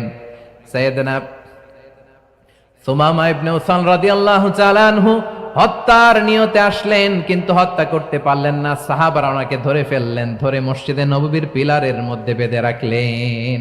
সুমামা ইবনে উসাল, সিরাত থেকে শুনেন, সিরাত থেকে শোনাচ্ছি। রাদিয়াল্লাহু তাআলা আনহু ইয়ামামার অধিপতি ছিলেন। ইয়ামামা বিশ্বনবীকে হত্যার জন্য আসছেন, ধরা পড়ে গেছেন, এখন মসজিদে নববীতে বেঁধে রাখছে, তার মানে বন্দী। এখন স্ট্যাটাস কি? বন্দী, ক্যাপটিভ। বিষ্ণু ঈসা ইসলাম সাহাবাদেরকে বললেন, তার খোঁজ খবর নিও, সুমামা ইবনে উসালের খোঁজ খবর নিও। সাহাবারা বলেন, ইয়া রাসূলুল্লাহ, আপনাকে হত্যা করতে এসেছে, তার তো কঠিন ক্যাপিটাল পানিশমেন্ট হওয়া দরকার, কঠিন শাস্তি হওয়া দরকার। বিশ্বনবী বললেন, না, আমি যেটা জানি তোমরা সেটা জানো না। তোমরা সুমামার সাথে ভালো আচরণ করো। বিশ্বনবী সুমামার কাছে গেলেন। প্রথম দিন যে তিনি কালেমার দাওয়াত দিলেন, ইমানের দাওয়াত দিলেন, ইসলামের দাওয়াত দিলেন, রিসালাতের দাওয়াত দিলেন, আখিরাতের দাওয়াত দিলেন। পরের দিন যে বিশ্বনবী সালাতের দাওয়াত দিলেন, যাকাতের দাওয়াত দিলেন, ইসলাম কি, কিভাবে, কেমন করে পালন করতে হয় চমৎকার আর্টিকুলেট করতে শুরু করলেন। তন্ময় হয়ে সুমামা ইবনে উসাল রাদিয়াল্লাহু তাআলা আনহু বিশ্বনবীর কথাগুলো শুনতে আরম্ভ করলো। একদিন নয়, 2 দিন নয়, টানা 3 দিন বিশ্বনবী সুমামার কাছে ইসলামকে প্রেজেন্ট করেছেন, উপস্থাপন করেছেন। আওয়াজ করে বলেন, কয় দিন? 3 দিন। 3 দিন মসজিদে নববীতে বাধা। আর সাহাবীদেরকে বললেন, তার খোঁজ খবর নিও। তোমরা যে রুটি বানাও এর মধ্যে সবচেয়ে ভালো আটার রুটিটা তারে দিও, সবচেয়ে রিফাইন্ড খেজুর, যেটা পিওর খেজুর, এটা তারে দিও। আর বিশ্বনবী নিজের উট থেকে দুধ দহন করে ওনার বাড়ির এক কর্মচারীকে বলেছেন, দুধ দহন করে সুমামার জন্য নিয়ে যেও। সুবহানাল্লাহ পড়বেন না? সবাই তো অবাক, ইয়ামামা থেকে আসছে নবীকে হত্যা করতে, বিশ্বনবী দেখে তারে জামাই আদর করে, তাকে মজার মজার খাবার দিও, দুধ দিও, আদর আপ্যায়ন করো। একদিন নয়, 2 দিন নয়, টানা 3 দিন বিশ্বনবী এভাবে সুমামার কাছে যেয়ে ইসলামকে প্রেজেন্ট করতে আরম্ভ করলেন, ইসলামকে উপস্থাপন করতে শুরু করলেন। আর তাকে চমৎকার এন্টারটেইনমেন্ট, আপ্যায়ন দিতে আরম্ভ করলেন। টানা 3 দিন যখন ইসলামের দ্য বিউটিজ অফ ইসলাম, ইসলামের সুমহান বাণী, সৌন্দর্য তার কাছে উপস্থাপন শেষ, তাকে আপ্যায়ন শেষ, বিশ্বনবী বললেন সাহাবাদেরকে, যাও এবার সুমামার হাতের পায়ের রশি দুটো খুলে দাও। সাহাবারা বললেন, ইয়া রাসূলুল্লাহ, কি বলেন আপনি? ও তো হত্যাকারী, সুযোগ পায় নাই, আপনারে মারতে পারে নাই, ছেড়ে দিলে আবার ও আপনার উপর তলোয়ার নিয়ে ঝাঁপিয়ে পড়বে। নবী, এই সিদ্ধান্ত আপনি নিতে যাবেন না। বিশ্বনবী বললেন, যেটা বলেছি সেটা করো, সুমামার রশিগুলো ছেড়ে দাও, সুমামার হাতে পায়ের রশিগুলো যে তোমরা খুলে দাও। সাহাবারা তর্ক জুড়ে দিলেন, লা ইয়া রাসূলুল্লাহ, এমনটা করবেন না, তো ভয়ঙ্কর, ভয়ঙ্কর খুনি, কি জানি কি হয়ে যায়। বিশ্বনবী বললেন, না, তার হাতে পায়ের রশিগুলো খুলে দাও। সাহাবারা বিশ্বনবীর কথা মতো তার হাতে পায়ের রশিগুলো খুলে দিল। সুমামা মুহূর্তের মধ্যে মসজিদে নববী থেকে বের হয়ে ইয়ামামায় ফিরে না যে মসজিদে নববীর পাশে একটা খেজুর বাগান ছিল, সেখানে চলে গেলেন। সেখানে একটা ছোট্ট কুয়া ছিল, কুয়ার পানি দিয়ে তিনি গোসল করলেন। সুবহানাল্লাহ পড়েন। কুয়ার পানি দিয়ে গোসল করে মসজিদে নববীর সামনে এসে বিশ্বনবী এবং সাহাবাদের সামনে দাঁড়িয়ে সাব্বাবা উঁচু করে বললেন, আশহাদু আল্লা ইলাহা ইল্লাল্লাহ ওয়া আশহাদু আন্না মুহাম্মাদান আবদুহু ওয়া রাসূলুহু। আল্লাহু আকবার। আমি সাক্ষ্য দিচ্ছি আল্লাহ ছাড়া কোনো ইলাহ নাই, আর মুহাম্মদ আল্লাহ তাআলার প্রেরিত বান্দা এবং রাসূল। প্রিয় ভাইয়েরা, ইহসান দিয়ে যা জয় করা যায়, কঠোরতা দিয়ে সেটা কঠিনকালেও জয় করা যায় না। আওয়াজ করে বলেন ঠিক কি না?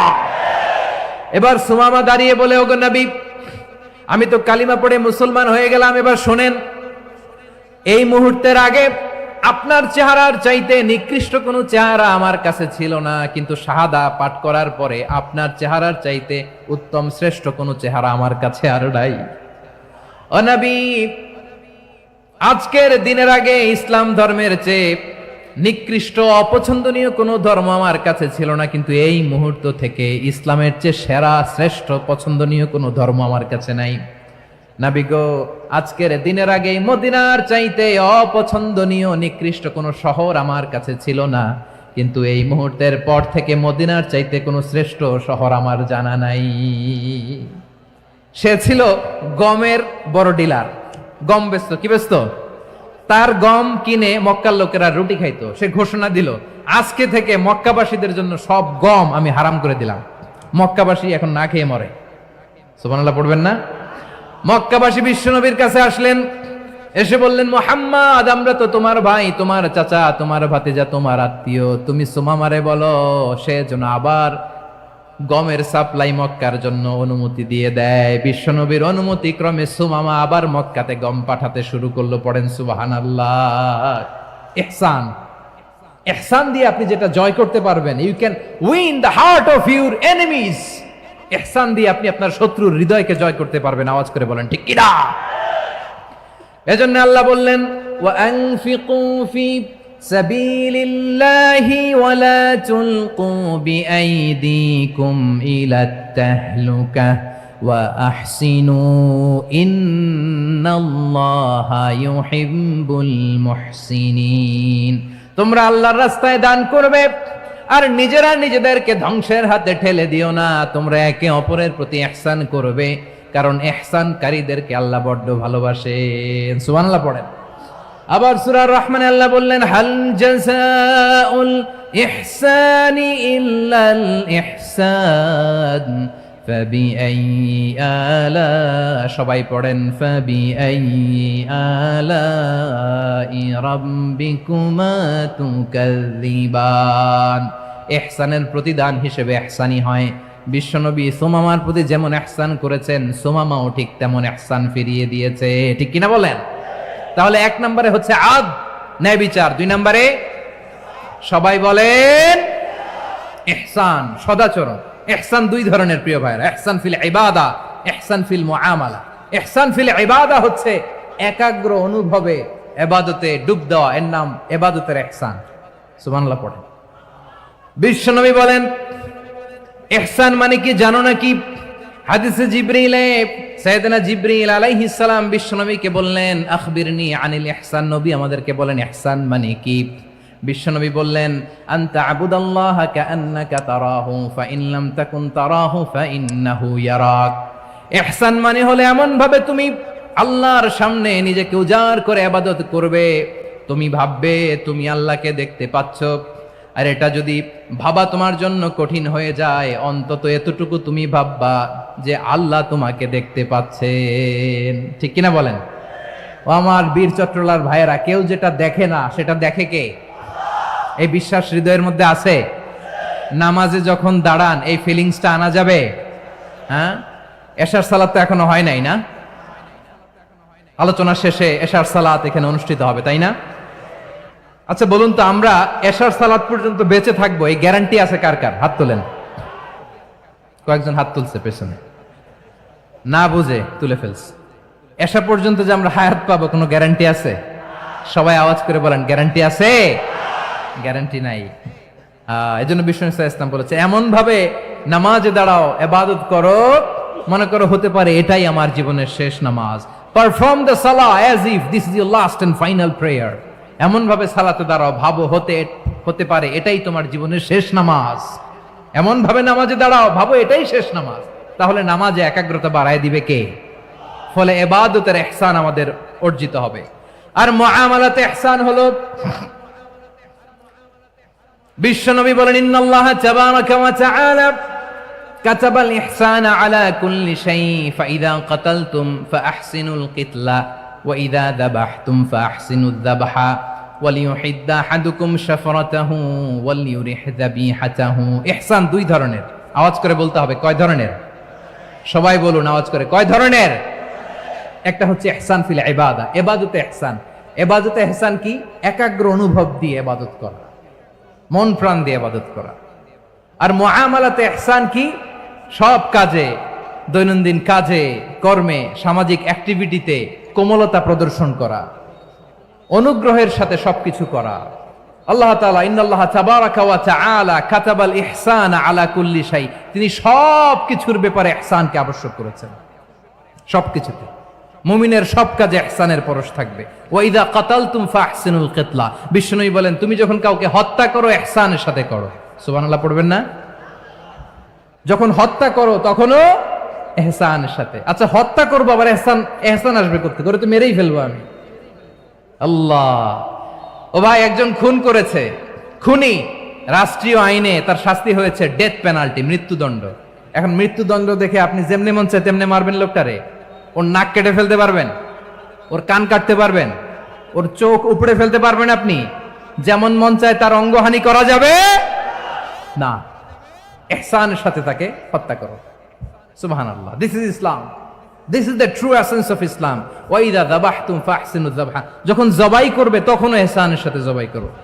করব জবাই, ওইখানেও নাকি ইহসান। আচ্ছা কুরবানির দিন আমরা পশুগুলোরে কি করি বলেন সবাই আওয়াজ করে? জবাই। জবাই মানে তো এটার মেরেই ফেলতেছি, একটু পরে তো টুকরো টুকরো করে গোশতগুলো খাবো, এটা তো খাবো। এটা তো মেরেই ফেলবে। বিষ্ণু বলে না, জবের মধ্যেও মুমিনের জবের ভেতরেও ইহসানের পরশ থাকা চাই। যখন জবাই করবে প্রাণীটাকে হাত পা টাইট করে বেঁধে নাও, ছুরিটাকে শার্পেন করে নাও, ধারালো করে নাও, যাতে অল্প সময়ে জবাইটা হয়ে যায়, প্রাণীটা যাতে কম কষ্ট পায়। সুবহানাল্লাহ পড়ে। দিস ইজ কল্ড ইহসান। ইহসান আল্লাহ তাআলা যেমনি আদলের আদেশ করেছেন, ন্যায় বিচার জাস্টিস এনশিওর করতে বলেছেন, সমাজে ইহসানের ব্যবহার, ইহসানের অনুশীলন তিনি করতে বলেছেন। এজন্য মুমিনের প্রতিটি কাজে, আমার চট্টগ্রামের ভাইয়েরা আমার দিকে তাকান, খেয়াল করে শুনুন, মুমিন জীবনের প্রতিটি কাজে ইহসানের পরশ থাকা চাই। আমরা যেন আমাদের পরিবারের প্রতি ইহসান করি, আমরা যেন আমাদের কর্মচারীদের প্রতি ইহসান করি, আমরা যেন আমাদের কলিগদের প্রতি ইহসান করি, আমরা যেন আমাদের ভাইদের প্রতি ইহসান করি। মুমিন জীবনের প্রতি কাজে ইহসানের পরশ থাকার দরকার আছে না নাই? কথা বুঝতে পেরেছেন? তাহলে আল্লাহ তাআলার তিনটা আদেশ ছিল, কয়টা গেল? ভুলে গেছে, ভুলে গেছে চট্টগ্রাম। তিনটা আদেশের মধ্যে কয়টা বললাম? প্রথমে কি ছিল? আদল। 2 নম্বরে, 3 নম্বরে রব্বুল আলামিন বললেন ওয়া ইতাইদিল কুরবা, নিকটাত্মীয়দেরকে দান করো। নিকট আত্মীয়দেরকে দাও, যারা তোমাদের ব্লাড কানেকশনের আত্মীয় তাদেরকে তোমরা দাও। এখানে জেনারেলি বললেন দাও, কি দিব সেটা তিনি এখানে বলেন নাই, সেটা তিনি সূরাতুল ইসরার মধ্যে বলেছেন। আল্লাহ বলেন ওয়া আতিযাল কুরবা হাক্কাহ, নিকট আত্মীয়দেরকে তাদের অধিকার, তাদের প্রাপ্য তোমরা বুঝিয়ে দাও। দেখেন, একটা শান্তির সমাজ, একটা সমৃদ্ধ সমাজ, একটা মানবিক সমাজ গঠনের জন্য আল্লাহ তাআলা বেশি না, মাত্র 3টা অর্ডার, 3টা ভার্ডিক্ট তিনি জারি করেছেন। 1 নাম্বার সুশাসন, ন্যায় বিচার। 2 নাম্বার ইহসান। 3 নাম্বার নিকটাত্মীয়, যারা কাছের, তোমার ভেরি ক্লোজ রিলেশনশিপে আছে, তাদেরকে দাও। দাও, দিলে বাড়িয়ে দেয় কে? অনেকে দিতে চায় না, কৃপণতা করে। দিলে বাড়ায় দেয় কে? ও মিয়া, মদিনার মধ্যে সবচাইতে গরিব সাহাবী ছিল বেলাল রাদিয়াল্লাহু তাআলা আনহু। ওনার এন্টায়ার অ্যাসেট, সম্পদের পরিমাণ কতদূর জানেন? একটা লুঙ্গি। বেলাল রাদিয়াল্লাহু তাআলা আনহু, ওনার টোটাল ওয়েলথের এস্টিমেশন হচ্ছে মাত্র একটা লুঙ্গি। একটা লুঙ্গি, টোটাল ওয়েলথ এস্টিমেশন, টোটাল সম্পদের পরিমাণ বেলাল রাদিয়াল্লাহু তাআলা আনহুর কি ছিল? কথা বোঝে নাই বোধহয়, কি ছিল? ওই বেলাল রাদিয়াল্লাহু তাআলা আনহুকে বিষ্ণু ইসলাম বলেছেন আনফিক ইয়া বেলাল, ও বেলাল তুমিও দাও। ওয়ালা তাখশা মিন যিল আরশি ইখলালা, আরশের অধিপতির তো কোনো ঘাটতি নাই, তুমি দিলে ওই আল্লাহ তোমারে বাড়ায় দিবে। এজন্য আমার প্রিয় ভাইয়েরা, দিলে কমে না, দিলে বাড়ে। অনেকে ধরে রাখে, নতুন কিছু নিতে পারে না, হাত দিয়ে যেটা ধরে রেখেছেন এটা দিয়ে দেন, বড় একটা ধরার সুযোগ পাবেন। জোরে বলেন ঠিক কিনা? ধরেন 5 কেজি ওজনের একটা ধরে রাখছেন, এখন 10, এটা না ছাড়লে 10 কেজি ধরতে পারবেন আপনি? আচ্ছা, 10 কেজির জিনিস একটা আছে হাতে, ওইটা যদি ছেড়ে দেন তাহলেই না 15 কেজি ধরতে পারবেন। কথা বলেন ঠিক কিনা? তাহলে দিলে বাড়িয়ে দেয় কে? রব্বুল আলামিন বললেন 3 নাম্বার আদেশ হলো তোমাদের প্রতি সমাজটারে কেমন করে মানবিক সমাজ, সুন্দর সমাজ গড়বা। 3 নাম্বার আদেশ হলো ওয়া আতিদাল কুরবা হাক্কা, নিকটাত্মীয়দেরকে তাদের প্রাপ্য বুঝিয়ে দাও। এই নিকটাত্মীয়দেরকে তাদের অধিকার বুঝিয়ে দেওয়া, প্রাপ্য বুঝিয়ে দেওয়াতে আমাদের গাফলতি আছে না নাই? চট্টগ্রামে নাই? মাশাআল্লাহ আছে, আছে। অনেকে দেখবেন অনেক আল্লাহওয়ালা, তাহাজ্জুদ গুজার, সেজদা দিতে দিতে কপালে কালো দাগ ফেলে দিছে, সে তার বোনের হকটা আদায় করে নাই। আছে না নাই? হ্যাঁ, এখানেও আছে। সর্বনাশ। অনেক বড় হাজী সাহেব, বিশাল লম্বা দাড়ি, ছেলেরে সব দিয়ে দিছে, মেয়েরে কিছু দেয় নাই, মেয়ের হক আদায় করে নাই। আছে না নাই? এই হাজী সাহেবেরা, এই আল্লাহওয়ালারা কিয়ামতের ময়দানে আটকে যাবে। আপনি অন্যের অধিকার নষ্ট করেছেন, তাদের রাইটস কে ভায়োলেট করেছেন। এজন্য আল্লাহ তাআলা বলেন, কারো অধিকার যদি কেউ নষ্ট করে, ওই সমাজটা মানবিক সমাজ কঠিনকালেও হতে পারে না। এজন্য 3 নম্বর আল্লাহ বললেন ওয়া ইতাইদিল কুরবা, নিকটাত্মীয়দেরকে দাও। কি দিবা? তাদের অধিকার দিয়ে দাও, বোনের অধিকার বুঝিয়ে দাও, মেয়ের অধিকার বুঝিয়ে দাও, ফুফুর অধিকার বুঝিয়ে দাও। দেখবেন অনেক মায়েরা ছেলের পাতে মুরগির রান দেয়, মেয়ের পাতে দেয় মুরগির ঠ্যাং। এরকম আছে না নাই? ছেলেরা কি দেয় মুরগির, মেয়ের পাতে কি দেয়? তো মেয়ের কি মুরগির রান খেতে মনে চায় না? মনে চায় না? এমনটা করা যাবে না। নিকটাত্মীয়দেরকে অধিকার দিয়ে দাও, নিকটাত্মীয়ের সাথে সুসম্পর্ক রাখো। আদেশটা কার? এজন্য প্রিয় ভাইয়েরা, জীবনে যদি বারাকা অর্জন করতে চান, নিকটাত্মীয়দের সাথে সুসম্পর্ক রাখতে হবে, তাদের জন্য উপহার পাঠাতে হবে। বিশ্বনবী বলেন, লা ইয়াদখুলুল জান্নাতা কাতে, যে ব্যক্তি আত্মীয়তার সম্পর্ককে ছিন্ন করে দেয়, সে কশিন কালেও আল্লাহর জান্নাতে ঢুকবে না। আপনি কি এটারে সহজ হাদিস মনে করছেন? এটা সহজ কথা? আপনি ভাবছেন আপনার নামাজ আপনারে বাঁচাতে পারবে, আপনার রোজা বাঁচাতে পারবে, আপনার তাহাজ্জুদ আপনারে বাঁচাতে পারবে? অধিকার নষ্ট করলে কিছুই আপনারে বাঁচাতে পারবে না। এজন্য নিকট আত্মীয়দেরকে দিতে হবে বেশি বেশি। বিশ্বনবী বলেন, ইন্না সাদাকাতা আলাল মিসকিনি সাদাকা ওয়া আলা যির রাহিমি ইসনাতান সাদাকাতুন ওয়া সিলা। মিসকিনরে দান করলে শুধু দানের সওয়াব হয়, নিকট আত্মীয়কে দান করলে দুইটার সওয়াব হয়। সাদাকার সওয়াব হয়, আবার আত্মীয়তার বন্ধন অটুট রাখার সওয়াব হয়ে যায়। আবার বিশ্বনবী বললেন, মান সাররাহু আইয়ুবসাতা লাহু ফি রিজকিহি ওয়া ইউনসা লাহু ফি আসারিহি ফালইয়াসিল রাহিমা। যে ব্যক্তি তার রিজিকের প্রশস্ততা চায় আর হায়াতে বরকত চায়, সে যেন তার আত্মীয়ের সাথে সুসম্পর্ক রাখে। আমার প্রিয় চট্টলার ভাইয়েরা, আমাদের রিজিক বাড়ুক, এটা আমরা চাই কি চাই না? সবাই চান? হ্যাঁ, আমাদের রিজিকে প্রশস্ততা আসুক, চাই কি চাই না? আমাদের হায়াতে বরকত আসুক, আমরা চাই কি চাই না? এই দুইটা যদি চান, তাহলে নিকটাত্মীয়দের সাথে সুসম্পর্ক রাখবেন। পারবেন? তাহলে সমাজটারে মানবিক সমাজ বানায় দিবে কে? তিনটা আদেশ চলে গেল। কয়টা? আওয়াজ করে বলেন। 1 নম্বরে কি ছিল? 2 নম্বরে, 3 নম্বরে নিকটাত্মীয়দেরকে দান। আপনাদেরকে আরো শোনার আগ্রহ আছে? আপনাদের মনোযোগ আছে না গেছে? কষ্ট হচ্ছে না? মাশাআল্লাহ, মাশাআল্লাহ। তাকবীর পড়ুন, লিল্লাহে তাকবীর। আমার প্রিয় ভাইয়েরা, আল্লাহ তাআলা তিনটা জিনিসের যেমনি আদেশ করেছেন, অনুরূপভাবে তিনটা বিষয় তিনি বারণ করেছেন, নিষেধ করেছেন। ওগুলোর কাছেও যাওয়া যাবে। শুনবেন। রাব্বুল আলামিন বলেন, ওয়ায়ানহা আনিল ফাহশাই ওয়াল মুনকারি ওয়াল বাগি। আমি যেমনি তিনটি বিষয়ে আদেশ করলাম, অনুরূপভাবে তিনটি বিষয়ে বারণ করলাম, নিষেধ করলাম। আমার 1 নাম্বার নিষেধাজ্ঞা হলো অশ্লীলতার প্রতি। ফাহশা, ওয়ায়ানহা আনিল ফাহশা। আল্লাহ তাআলা অশ্লীলতাকে নিষেধ করেছেন। কোন জিনিসকে? সবাই বলুন, কোন জিনিসকে? যত ধরনের, যত টাইপের, যত ক্যাটাগরির অশ্লীলতা হতে পারে, সব অশ্লীলতাকে হারাম করেছেন কে? ফাহশা মানে কি? কথায়, কাজে, আচরণে, কমেন্ট, ফেসবুকের কমেন্টসে যত ধরনের নোংরামো আছে, যত ধরনের অশ্লীলতা আছে, এটাকে আরবিতে বলে ফাহশা। এটাকে কি বলে? রাব্বুল আলামিন বলেন, কুল ইন্নামা হারামা রাব্বিয়াল ফাওয়াহিশা মা যাহারা মিনহা ওয়া মা বাতান। ও নবী, আপনি বলে দেন, আমার রব প্রকাশ্য, অপ্রকাশ্য, স্পষ্ট কিংবা অস্পষ্ট, দৃশ্যমান কিংবা অদৃশ্যমান সব অশ্লীলতাকে হারাম করেছেন। সব ধরনের অশ্লীলতা হারাম, সব ধরনের। আল্লাহ তাআলা আমাদেরকে অশ্লীলতা থেকে বাঁচান, অশ্লীলতা থেকে তিনি আমাদেরকে হেফাজত করুক। পড়েন আমিন। এবার বলেন, আমাদের সমাজে অশ্লীলতা আছে না নাই? চট্টগ্রামে নাই? আমি কই নাই, ওনারা বলে আছে। দেখছেন, আমি সামহাও বাঁচায় দেওয়ার ট্রাই করতেছি, ওনারা বলে আছে। অশ্লীলতা নানা ভাবে, নানা নামে, নানা মোড়কে আমাদের সমাজে আছে না নাই?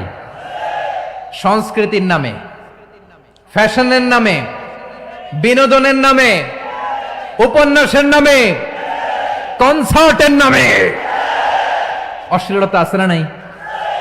আপনি দেখেছেন কনসার্টগুলোর অবস্থা? এই যে আতিফ আসলাম যে আসছে আমাদের দেশে, তারপর কে কে আসছে, আমাদের তরুণ তরুণীরা, আমাদের যুবক যুবতীরা, আমাদের জেনজিরা, কি অবস্থা ওইখানে? হ্যাঁ, কি অবস্থা? কে বাঁচাবে ওদের? কে রক্ষা করবে ওদের ইমানের, ওদের চরিত্রের হেফাজতের গ্যারান্টি কে দিবে? কনসার্টের নামে অশ্লীলতা আছে না নাই? ছেলে মেয়ে একে অপরকে জড়ায় ধরতেছে, একে অপরকে চুমো খাচ্ছে প্রকাশ্যে, দিবালোকে, গণমানুষের সামনে। আল্লাহ তাআলা এই অশ্লীলতা থেকে আমাদেরকে বেঁচে থাকতে বলেছেন, বেঁচে থাকতে বলেছেন। রূপালী জগতের নামে অশ্লীলতা আছে না নাই? এই টার্মটা আপনারা জানেন না? রূপালী জগৎ কি জগৎ? আসলে কি রূপালী জগৎ না অন্ধকার জগৎ? আমার বোনেরা, আপনাদেরকে যে কি বলে তারা বুঝায়, রূপালী জগৎ শুনেই আপনি ভরকে যাবেন না। রূপালী জগতে যে নারী যত বেশি উলঙ্গ সে নাকি তত বেশি সাহসী। জানেন, বলে এটা একটা সাহসী নারী, খুব সাহসী পদক্ষেপ তার। যত বেশি শরীর থেকে কাপড় নামাতে পারবে, যত বেশি বস্ত্রহীন হয়ে নিজেকে প্রেজেন্ট করতে পারবে, সে নাকি তত বেশি সাহসী। আমার চট্টলার ভাইয়েরা, শয়তানের প্রথমে এজেন্ডা ছিল বনি আদমকে বস্ত্রহীন করা। সে আদম এবং হাওয়া আলাইহিস সালামকে নিষিদ্ধ গাছের ফল খাইয়ে তাদেরকে বস্ত্রহীন করেছে। এই জামিনেও সে আমাদেরকে বস্ত্রহীন করতে চাইবে। এই রূপালী জগতের নামে তারা এটা করে। আমার প্রিয় বোনেরা, আপনি জানেন না আপনার দাম কত। ওরা আপনাদেরকে বিজ্ঞাপনের সস্তা পণ্য বানাতে চায়। ওরা আপনাদেরকে ওদের ভোগের লিপসার টুলস বানাতে চায়। ওরা আপনাদেরকে দিয়ে ওদের খায়েশ পূরণ করতে চায়। এটা আপনাদের জন্য মোটেও ডিগনিটি নয়, এটা আপনাদের জন্য সম্মান নয়। আপনার সম্মান শালীনতায়, আপনার সম্মান হেজাবে, আপনার সম্মান ভদ্রতায়, আপনার সম্মান আপনার ডিসেন্ট পোশাকে। পোশাক বলে দেয় এই নারীটা ভদ্র না অভদ্র। পোশাক বলে দেয় এই মেয়েটা কোন ঘরের মেয়ে। আওয়াজ করে বলেন ঠিক কিনা? আপনি জানেন না, আপনারা সস্তা পণ্য বানায়, ভোগের পণ্য, বিলবোর্ডে আপনাকে উলঙ্গ করে উপস্থাপন করে। এই অশ্লীলতার সাথে ইসলামের কোনো সম্পর্ক। এজন্য আল্লাহ বলেন, আমি অশ্লীলতাকে হারাম করেছি। অশ্লীলতাকে হারাম করার প্রথম কারণ হলো এর মাধ্যমে মানবতাকে অপমানিত করা হয়। কারণ মানুষের সম্মান মানুষের পোশাকে। মানুষ যখন পোশাকহীন হয়ে যায়, বস্ত্রহীন হয়ে যায়, তার সম্মান কমে যায়। ঠিক কিনা? অশ্লীলতাকে হারাম করার প্রথম কারণ হচ্ছে মানুষ মানুষকে অপমান করে। একটা নারী, সে তো সম্মানিত। নারী যে কত সম্মানিত, নারীরা এটা বুঝেই নাই। বিশ্বনবী বলেন, আর দুনিয়া কুল্লুহা মাতা ওয়া খায়রু মাতা'আদ দুনিয়া আল মারআতুস সালিহা। আমার বোনেরা, 5টা প্যান্ডেলে আপনারা এলইডিতে আমার আলোচনা শুনছেন, আমি জানি। আপনাদের এই গর্ভ যে কত দামি আপনি জানেন না। আপনার পেট থেকেই আসবে আগামী দিনের সালাহুদ্দিন আল আইয়ুবী। আপনার পেট থেকেই আসবে অনাগত দিনের ইমাম মাহদী আল মুনতাযর। আপনার পেট থেকেই আসবে অনাগত দিনের ফয়সাল, ওয়াসিম, মুগ্ধ, আবু সাইদের মতো বীর যোদ্ধা।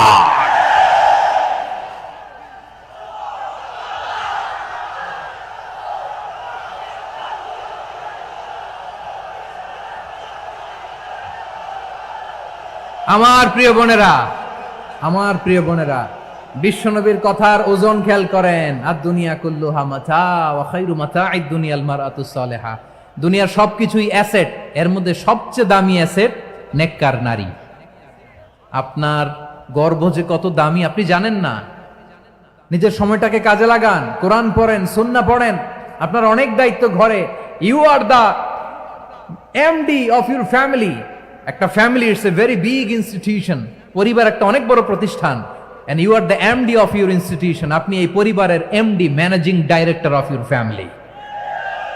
এখানে আপনার কত দায়িত্ব। আপনি ছেলে মেয়েদেরকে তারবিয়া করবেন। আপনি আপনার স্বামীর জন্য ঘরটারে জান্নাতের নীর বানাবেন। আপনার জন্য জান্নাতের ডুপ্লেক্স বাড়ি ওইখানে তৈরি করে রাখবে কে? আপনি যে কত দামি আপনি জানেন না। নারীদেরকে আল্লাহ বানিয়েছেন উচ্চতর করে, নিম্নতর নয়। নারীদেরকে ছোট্ট জিনিস দিলে এটার বড় করে দেয়।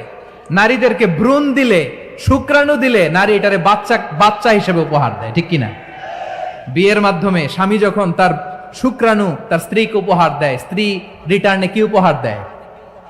ফুল ফর্ম বেবি, মানব সন্তান। দেখছেন, আপনি দিলেন একটুক, উনি দিছে বিশাল। আপনি যদি নারীকে বাজার এনে দেন, নারী এটাকে সুস্বাদু খাবারে রূপান্তর করে দেয়। আপনি তাকে একটা মুচকি হাসি দিয়ে দেন, সে তার কলিজা দিয়ে দেয়। কিন্তু যদি আপনি তার মনে কষ্ট দেন, সে আপনার জীবনকে জাহান্নাম বানাইয়া দেয়। খবর আছে, নারীর মন বুঝতে পারলে নেয়ামত, বুঝতে না পারলে কিয়ামত। ঠিক কিনা বলেন? আমার প্রিয় বোনেরা, আপনি যে কত দামি আপনি জানেন না, জানেন না আপনি কত দামি, অনেক দামি আপনি। আপনাদেরকে যেন ভোগের সস্তা পণ্য বানাতে না পারে, আপনাদেরকে সচেতন থাকতে হবে, সজাগ থাকতে হবে, কনসার্ন থাকতে হবে। শয়তানের ওই হাতছানির দিকে আর নজর দেওয়া যাবে না। তাহলে কেন আল্লাহ তাআলা এই ফাহশা অশ্লীলতাকে হারাম করলেন? এক নাম্বার, এতে হিউম্যান ডিগনিটি কমে। দুই নাম্বার, এতে মানুষের অধিকার নষ্ট হয়। আপনি বিয়ে করেছেন, এরে পরকিয়া করেন, ওর সাথে এরকম আছে না নাই? স্ত্রীর অধিকার নষ্ট করেছেন। আপনি বিবাহ সম্পর্কে আবদ্ধ হয়েছেন তার সাথে, আপনি পরকিয়া করেন ওই ছেলের সাথে, আপনি আপনার হাজবেন্ডের সাথে বিট্রে করেছেন। এজন্য আল্লাহ অশ্লীলতাকে হারাম করেছে। অশ্লীলতাকে হারাম করার আরেকটা কারণ হচ্ছে আল্লাহ তাআলা এই হিউম্যান জেনারেশনকে এটাকে প্রিজার্ভ করতে চায়। হিফজুন নাসল, এটা মাকাসিদুশ শরিয়ার অনেক গুরুত্বপূর্ণ একটা মাকাসিদ, অনেক গুরুত্বপূর্ণ। আপনার নাসল, আপনার জেনারেশনকে সংরক্ষণ করা। এই যে আসতেছে ফেব্রুয়ারি, কত ফেব্রুয়ারি জানো? এটা কি বিশ্ব ভালোবাসা দিবস? হ্যাঁ, কি দিবস? এই বিশ্ব ভালোবাসা দিবসের সাথে মুসলমানদের কোনো সম্পর্ক নাই। আমার প্রিয় ভাইরা, এই যে আপনি অবৈধ সম্পর্কে জড়ালেন, কেন আল্লাহ অশ্লীলতাকে হারাম করেছে দেখেন। বলতেছিলাম যে এটা আপনার নাসল, আপনার জেনারেশন, আপনার লিনিয়েজ, আপনার বংশকে প্রিজার্ভ করা। কে কার বাবা, কে কার মা, বাবা মা জানা, প্রজন্মকে প্রিজার্ভ করা, এটা ইসলাম ওয়াজিব করে দিয়েছে। এই যে অবৈধ সম্পর্কের কারণে, বিশ্ব বেহায়া দিবসের কারণে, এগুলোর আউটকাম আউটপুট হিসেবে মাঝে মাঝে এই ঢাকা মেডিকেলের ডাস্টবিনে নবজাতকের বাচ্চার কান্নার আওয়াজ শুনতে পাওয়া যায়। চট্টগ্রাম মেডিকেলের ডাস্টবিনে নবজাতকের কান্না শুনতে পাওয়া যায়। বীর চট্টলার মুসলমানেরা বুঝতে পারলে আওয়াজ করে বলেন, এই যে চট্টগ্রাম মেডিকেলে যে নবজাতকটা পাওয়া গেল, ওর বাবাকে আমাকে বলেন, ওর বাবাকে, ওর মাকে, ও কোন ফ্যামিলির সন্তান কেউ জানে? আপনি হিউম্যান ডিগনিটিকে অপমান করেছেন না? আপনি তার ভবিষ্যৎকে অন্ধকার করেছেন না? আপনি তার লিনিয়েজকে প্রশ্নবিদ্ধ করে দিয়েছেন না? এই জন্য আল্লাহ তাআলা অশ্লীলতাকে আমাদের জন্য হারাম করে দিয়েছেন। পড়েন সুবহানাল্লাহ। এই জন্য রাব্বুল আলামিন বলেন, কুল ইন্নামা হারামা রাব্বিয়াল ফাওয়াহিশা মা যাহারা মিনহা ওয়া মা বাতান। প্রকাশ্য অপ্রকাশ্য সব অশ্লীলতাকে হারাম ঘোষণা করে দিয়েছে কে? আবার দুনিয়ার বুকে যারা অশ্লীলতার প্রসার করে তাদের জন্য শাস্তি মজুদ রেখেছে কে? রব্বুল আলামিন বলেন, ইন্নাল্লাযীনা ইউহিব্বুনা আন তাশিআল ফাহিশাতু ফিল্লাযীনা আমানু লাহুম আযাবুন আলীমুন ফিদ দুনিয়া ওয়াল আখিরাতি ওয়াল্লাহু ইয়ালামু ওয়া আনতুম লা তা'লামুন। নিশ্চয়ই যারা বিশ্বাসীদের মাঝে অশ্লীলতার প্রচার প্রসার করতে চায় তাদের জন্য আমি মর্মন্তুদ শাস্তি প্রস্তুত করে রেখেছি, দুনিয়াতেও রেখেছি, আখিরাতেও রেখেছি। ঘোষণাটা কার? যারা এই নাটকের নামে, সিনেমার নামে, রূপালী জগতের নামে, মুভির নামে, ওটিটি প্ল্যাটফর্মের নামে আমার সমাজে অশ্লীলতা ছড়াতে চায়, তাদের জন্য কঠিন মর্মন্তুদ শাস্তি মজুদ রেখে দিয়েছে কে? ও আমার বোনেরা, এখনো আপনি জাগবেন না? এখনো আপনার চিন্তার দুয়ারে এখনো নাড়া পড়ে নাই? ওরা আপনাকে উলঙ্গ বানাতে চায়, ওরা আপনাকে আইটেম গার্ল বানাতে চায়। এজন্য ইসলাম অশ্লীলতাকে হারাম করেছে। হারাম। ইসলাম বলেছে যোজন যোজন দূরে থাকো, ওরা বলে না কাছে আসো, কাছে আসার গল্প, ক্লোজ আপ ওয়ান, কাছে আসার গল্প আছে না নাই? চট্টগ্রামে তো এগুলো নাই মাশাআল্লাহ। হ্যাঁ, এখানেও আছে ক্লোজ আপ ওয়ান, কাছে আসার গল্প। আল্লাহ বলেন ওয়ালা তাকরাবুজ জিনা, কাছেও এসো না, জিনা থেকে যোজন যোজন কিলো দূরে থাকো। ওরা বলে কাছে আসার গল্প। আমার বীর চট্টলার ভাইয়েরা, কাছে আসতে হলে আমরা কোরআনের কাছে আসব, কাছে আসতে হলে নবীর কাছে আসব, কাছে আসার গল্প হবে আমার রবের কাছে আসার গল্প। চিল্লায় বলো ঠিক কিনা?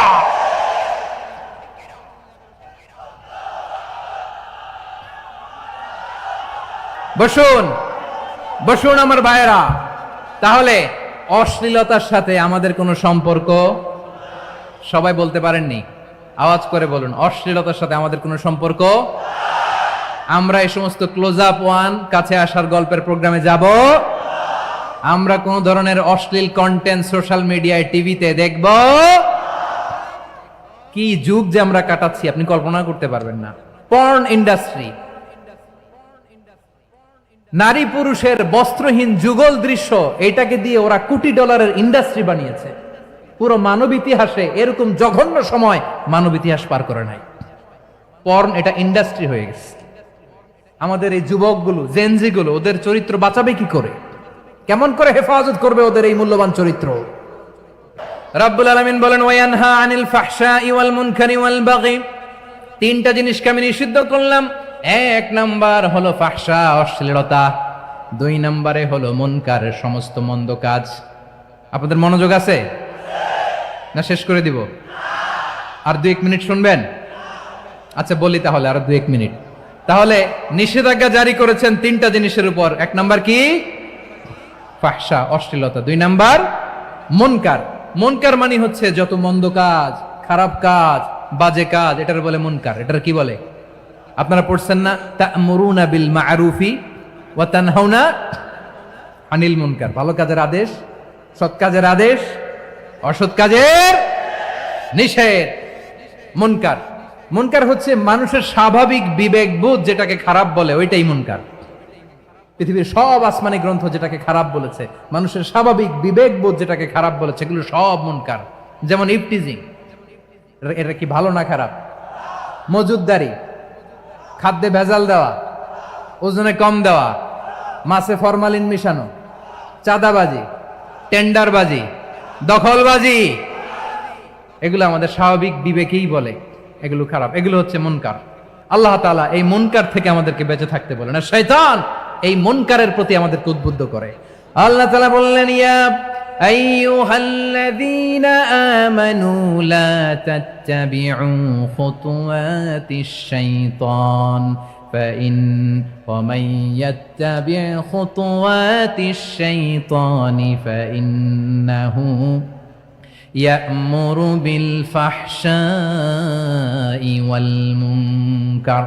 আল্লাহ বললেন আমার গোলামেরা শোনো শোনো, ও আমার বিশ্বাসী বান্দারা খবরদার, তোমরা কশিনকালেও শয়তানের পদাঙ্ক অনুসরণ করবে না, কারণ শয়তান তোমাদেরকে অশ্লীলতা এবং মন্দ কাজের দিকে উদ্বুদ্ধ করে। আমাদের কাজ হচ্ছে শয়তান আমাদেরকে যেদিকে নিতে চায় আমরা তার উল্টা দিকে যাব, ঠিক কিনা বলে? শয়তান এই মন্দ কাজকে আমাদের কাছে বিউটিফাই করে, চাকচিক্যময় করে আমাদের সামনে উপস্থাপন করে। এজন্য আল্লাহ বলেন মুনকারকে থামাতে হবে, মুনকার প্রতিরোধ করতে হবে। মুনকার প্রতিরোধের দায়িত্ব শুধু আমাদের নাকি? শুধু আপনার খতিব সাহেবের, ইমাম সাহেবের, নাকি মুসলিম উম্মার সবার? আওয়াজ করে বলুন, মুনকার, অসৎ কাজ প্রতিরোধের দায়িত্ব কার? রাব্বুল আলামিন বলেন কুনতুম খায়রা উম্মাতিন উখরিজাত লিন-নাসি তা'মুরুনা বিল মা'রুফি ওয়া তানহাউনা আনিল মুনকার। তোমাদেরকে শ্রেষ্ঠ জাতি করে জমিনের মধ্যে আবির্ভূত করা হয়েছে, যাতে করে তোমরা জমিনের ভেতরে সৎ কাজের আদেশ করতে পারো আর অসৎ কাজের নিষেধ করতে পারো। উম্মাহ কুনতুম খায়রা, তাহলে গোটা উম্মার দায়িত্ব, এটা বুঝতে পারছেন তো? আচ্ছা, আরো নিচে আসেন। এরপরে আল্লাহ বললেন শুধু উম্মাহ না, এই জমিনের রাজত্ব আমি যাদের হাতে দেই, এই জমিনের মালিক আমি যাদেরকে বানিয়ে দেই, যাদেরকে আমি সরকারের দায়িত্ব দেই, তাদেরকেও মুনকার প্রতিরোধের দায়িত্ব দিয়েছে কে? আল্লাহ বলেন যারা ক্ষমতার মসনদে বসেছে তাদেরকে 4 দফা কর্মসূচি আমি আল্লাহ দিলাম। আওয়াজ করে বলেন কয় দফা? আল্লাহ বলেন আল্লাযীনা ইম্মাক্কান্নাহুম ফিল আরদি আকামুস সালাতা ওয়া আতাউয যাকাতা ওয়া আমারু বিল মা'রুফি ওয়া নাহাউ আনিল মুনকার ওয়ালিল্লাহি আকিবাতুল উমুর। যারা এই জমিনের উত্তরাধিকার হয়েছে তারা 4 দফা কর্মসূচি নিয়ে সামনে আগাবা। সালাত কায়েম করবা, যাকাত আদায় করবা, সৎ কাজের আদেশ দিবা, অসৎ কাজ থেকে মুনকার প্রতিরোধ করবা। আদেশটা কার? আমার প্রিয় চট্টলার ভাইরা, পুরো উম্মার দায়িত্ব মুনকার প্রতিরোধ করা, সরকার প্রধানের দায়িত্ব মুনকার প্রতিরোধ করা। এরপর আল্লাহ বলেন প্রতিটা ফ্যামিলির যিনি প্রধান সিইও বাবা, প্রত্যেক বাবারও দায়িত্ব এই মুনকার প্রতিরোধ করা। আওয়াজ করে বলেন ঠিক কিনা?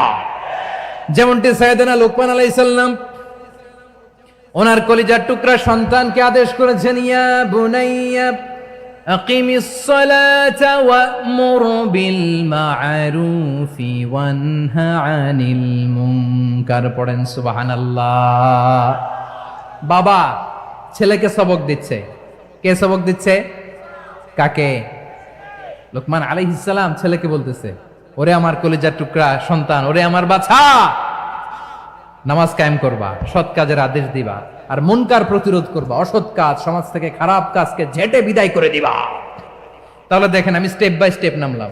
পুরা উম্মার দায়িত্ব, জমিনের উত্তরাধিকারী আল্লাহ যাদেরকে বানিয়েছেন সরকার, তাদের দায়িত্ব, প্রতিটি ফ্যামিলির প্রধানের দায়িত্ব। এরপরে বিশ্বনবী বলেন সচেতন প্রতিটি মুসলিমের দায়িত্ব সমাজ থেকে মুনকারকে উৎখাত করা।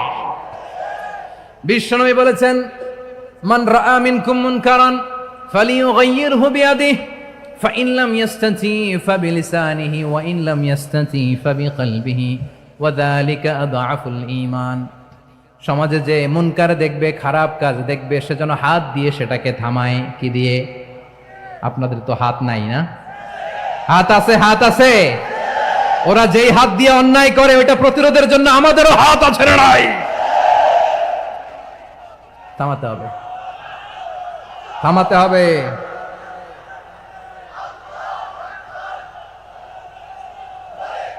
বসুন আমার প্রিয় ভাইয়েরা, ওরা ওদের যেই হাত দিয়ে টেন্ডারবাজি করে, চাঁদাবাজি করে, ইফটিজিং করে, দখলবাজি করে, যেই হাত দিয়ে, ওই মুনকার থামায় দেওয়ার জন্য আল্লাহর দেয়া আমাদেরও 2টি হাত আছে না নাই? আমাদেরও হাত আছে। থামাইতে হবে, থামাইতে হবে, হিম্মত করতে হবে।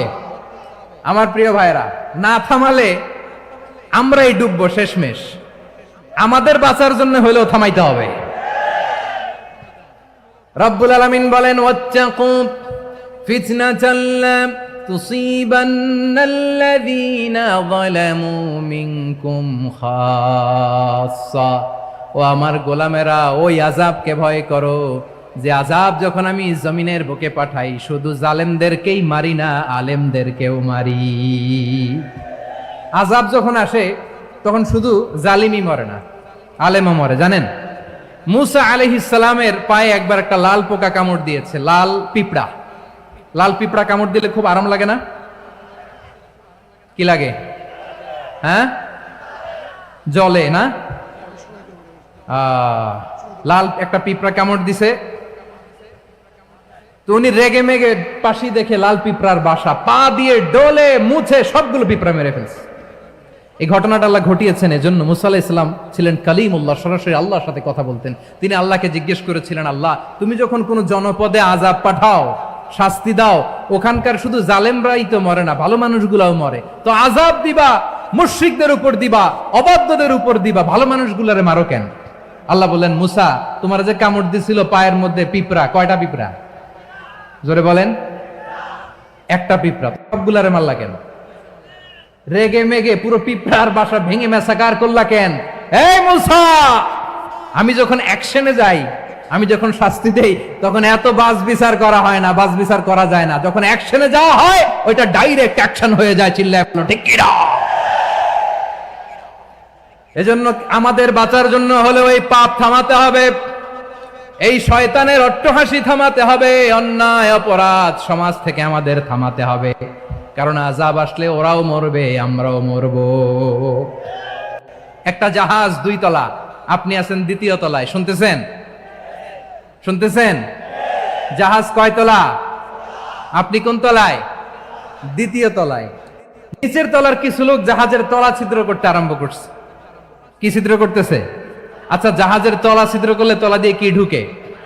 এখন আপনি যদি বলেন আমার কি, আমি তো 2 তলায়, আমার কি, আমি তো সেফ, আমি ইন দ্য সেফ জোন, আমি তো ভালো আছি, আমি তো ভালো আছি, ওরা ছিদ্র করে ওরা মরবে। আসলে কি শুধু ওরা মরবে, নাকি তলা ফুটো হলে ভিতরে পানি ঢুকলে আপনারও সলিল সমাধি হবে? তলা দিয়ে যখন পানি ঢুকবে, জাহাজ ডুবলে আপনিও মরবেন। এজন্য নিজে মরার আগে ওই পাগলগুলোর নিচতলায় যে থামাতে হবে। চিল্লায় বলেন ঠিক কি না? এজন্য আল্লাহ বললেন মুনকার প্রতিরোধের দায়িত্ব সমাজের টপ টু বটম সবার। পুরো আম্মার দায়িত্ব, সরকার প্রধানের দায়িত্ব, প্রতিটি ফ্যামিলির প্রধান বাবার দায়িত্ব, বিশ্বনবী বললেন প্রতিটি সচেতন মুসলিমের দায়িত্ব। এজন্য মুনকার প্রতিরোধ করার দরকার আছে না নাই? সমাজে এই যে ইফটিজিং হয়, আপনার বোনের বয়সী একটা মেয়েকে কিছু বকাটে টিটকারি করে, এই বলে সেই বলে, নোংরা কথা বলে, রাস্তায় দেখেও আপনি পাশ দিয়ে না দেখার মতো চলে যান কেন? আপনি দাঁড়ান না কেন? আপনি দাঁড়ালেই তো থেমে যাবে, কারণ সত্যের যে শক্তি তার সামনে মিথ্যা মুখ থুবড়ে পড়ে। আপনার সামনে ও কিছুই না, নাথিং। আপনি দাঁড়ান, ওকে প্রশ্ন করেন যে আমার বোনকে তুমি ডিস্টার্ব করো কেন? আপনাকে দেখে আরো 5 জন দাঁড়াবে, 5 জনকে দেখে আরো 10 জন দাঁড়াবে। আমাদের নীরবতা আর আমাদের নিশ্চুপ থাকাই জালিমদেরকে আরো শক্তিশালী জালিম বানিয়েছে। এজন্য মুনকার প্রতিরোধের দায়িত্ব আমাদের সবার। টেন্ডারবাজি, চাঁদাবাজি, দুর্নীতি, অপরাধ, দখলদারিত্ব, মজুদদারি, এগুলো সব কিছু একসাথে প্রতিরোধ করতে হবে। ঠিক কিনা বলেন? একটা মানবিক সমাজ যদি চাই, প্রতিরোধ করতে হবে। প্রিয় ভাইয়েরা, আল্লাহর শপথ নিয়ে বলি, এই নাসিহাত গুলো সবার জন্য, সব দলের জন্য, সব মতের মানুষের জন্য। আমরা কোনো দলের প্রতি মানুষকে ডাকি না, আমরা ডাকি ইসলামের দিকে। সব দলের, সব মতের, সব মানুষদেরকে আমরা আহ্বান জানাই, আসুন আমরা একটা সুন্দর সমাজ বিনির্মাণ করি। এই যে নতুন বাংলাদেশের এক সুযোগ এসেছে, আর জীবনে হয়তো আসবে না, সামনের 100 বছর এই সময় আসবে না। আসুন দেশটাকে আমরা সাজাই, আসুন আমরা দুর্নীতি বন্ধ করি, আসুন আমরা চাঁদাবাজি বন্ধ করি, আসুন আমরা দখলদারিত্ব বন্ধ করি, আসুন আমরা এক দল আরেক দলকে নিশ্চিহ্ন করার যে রাজনীতি, এটা বন্ধ করি। সব দলের প্রতি আমার আহ্বান। আমি কিছুদিন আগে একটা নিউজ দেখলাম, ওই যে লন্ডনে বসে জনাব তারেক রহমান সাহেবকে আমি ধন্যবাদ দিতে চাই। উনি সংবাদ শোনা মাত্রই ওনার দলের অনেক চাঁদাবাজকে উনি বহিষ্কার করেছে। I do appreciate. প্রতিটি দলের এরকম ইনিশিয়েটিভ নেওয়ার দরকার আছে না নাই? যে কোনো দলে এই প্র্যাকটিসটা থাকার দরকার আছে না নাই? চাঁদাবাজদের সাথে আপনারা নিজেদেরকে মুক্ত ঘোষণা করবেন যে এরা আমার দলের কর্মী হতে পারে না। আমরা চাঁদাবাজ মুক্ত বাংলাদেশ চাই, জুলুম মুক্ত বাংলাদেশ চাই, ফ্যাসিজম মুক্ত বাংলাদেশ চাই, গুণ খুন খারাপি মুক্ত বাংলাদেশ চাই। আমরা নতুন ভোরের বাংলাদেশ চাই। ওই বাংলাদেশ পাওয়ার জন্য মুনকার প্রতিরোধে, অন্যায় প্রতিরোধে যদি বাঘের বাচ্চার মতো, আবু সাইদের মতো 2 হাত উঁচু করে, বুককে টান টান করে প্রসারিত করে দাঁড়াতে হয়, রাজি আছো মুসলমান? কারা কারা রাজি? আল্লাহকে হাত দেখিয়ে প্রতিজ্ঞা করো।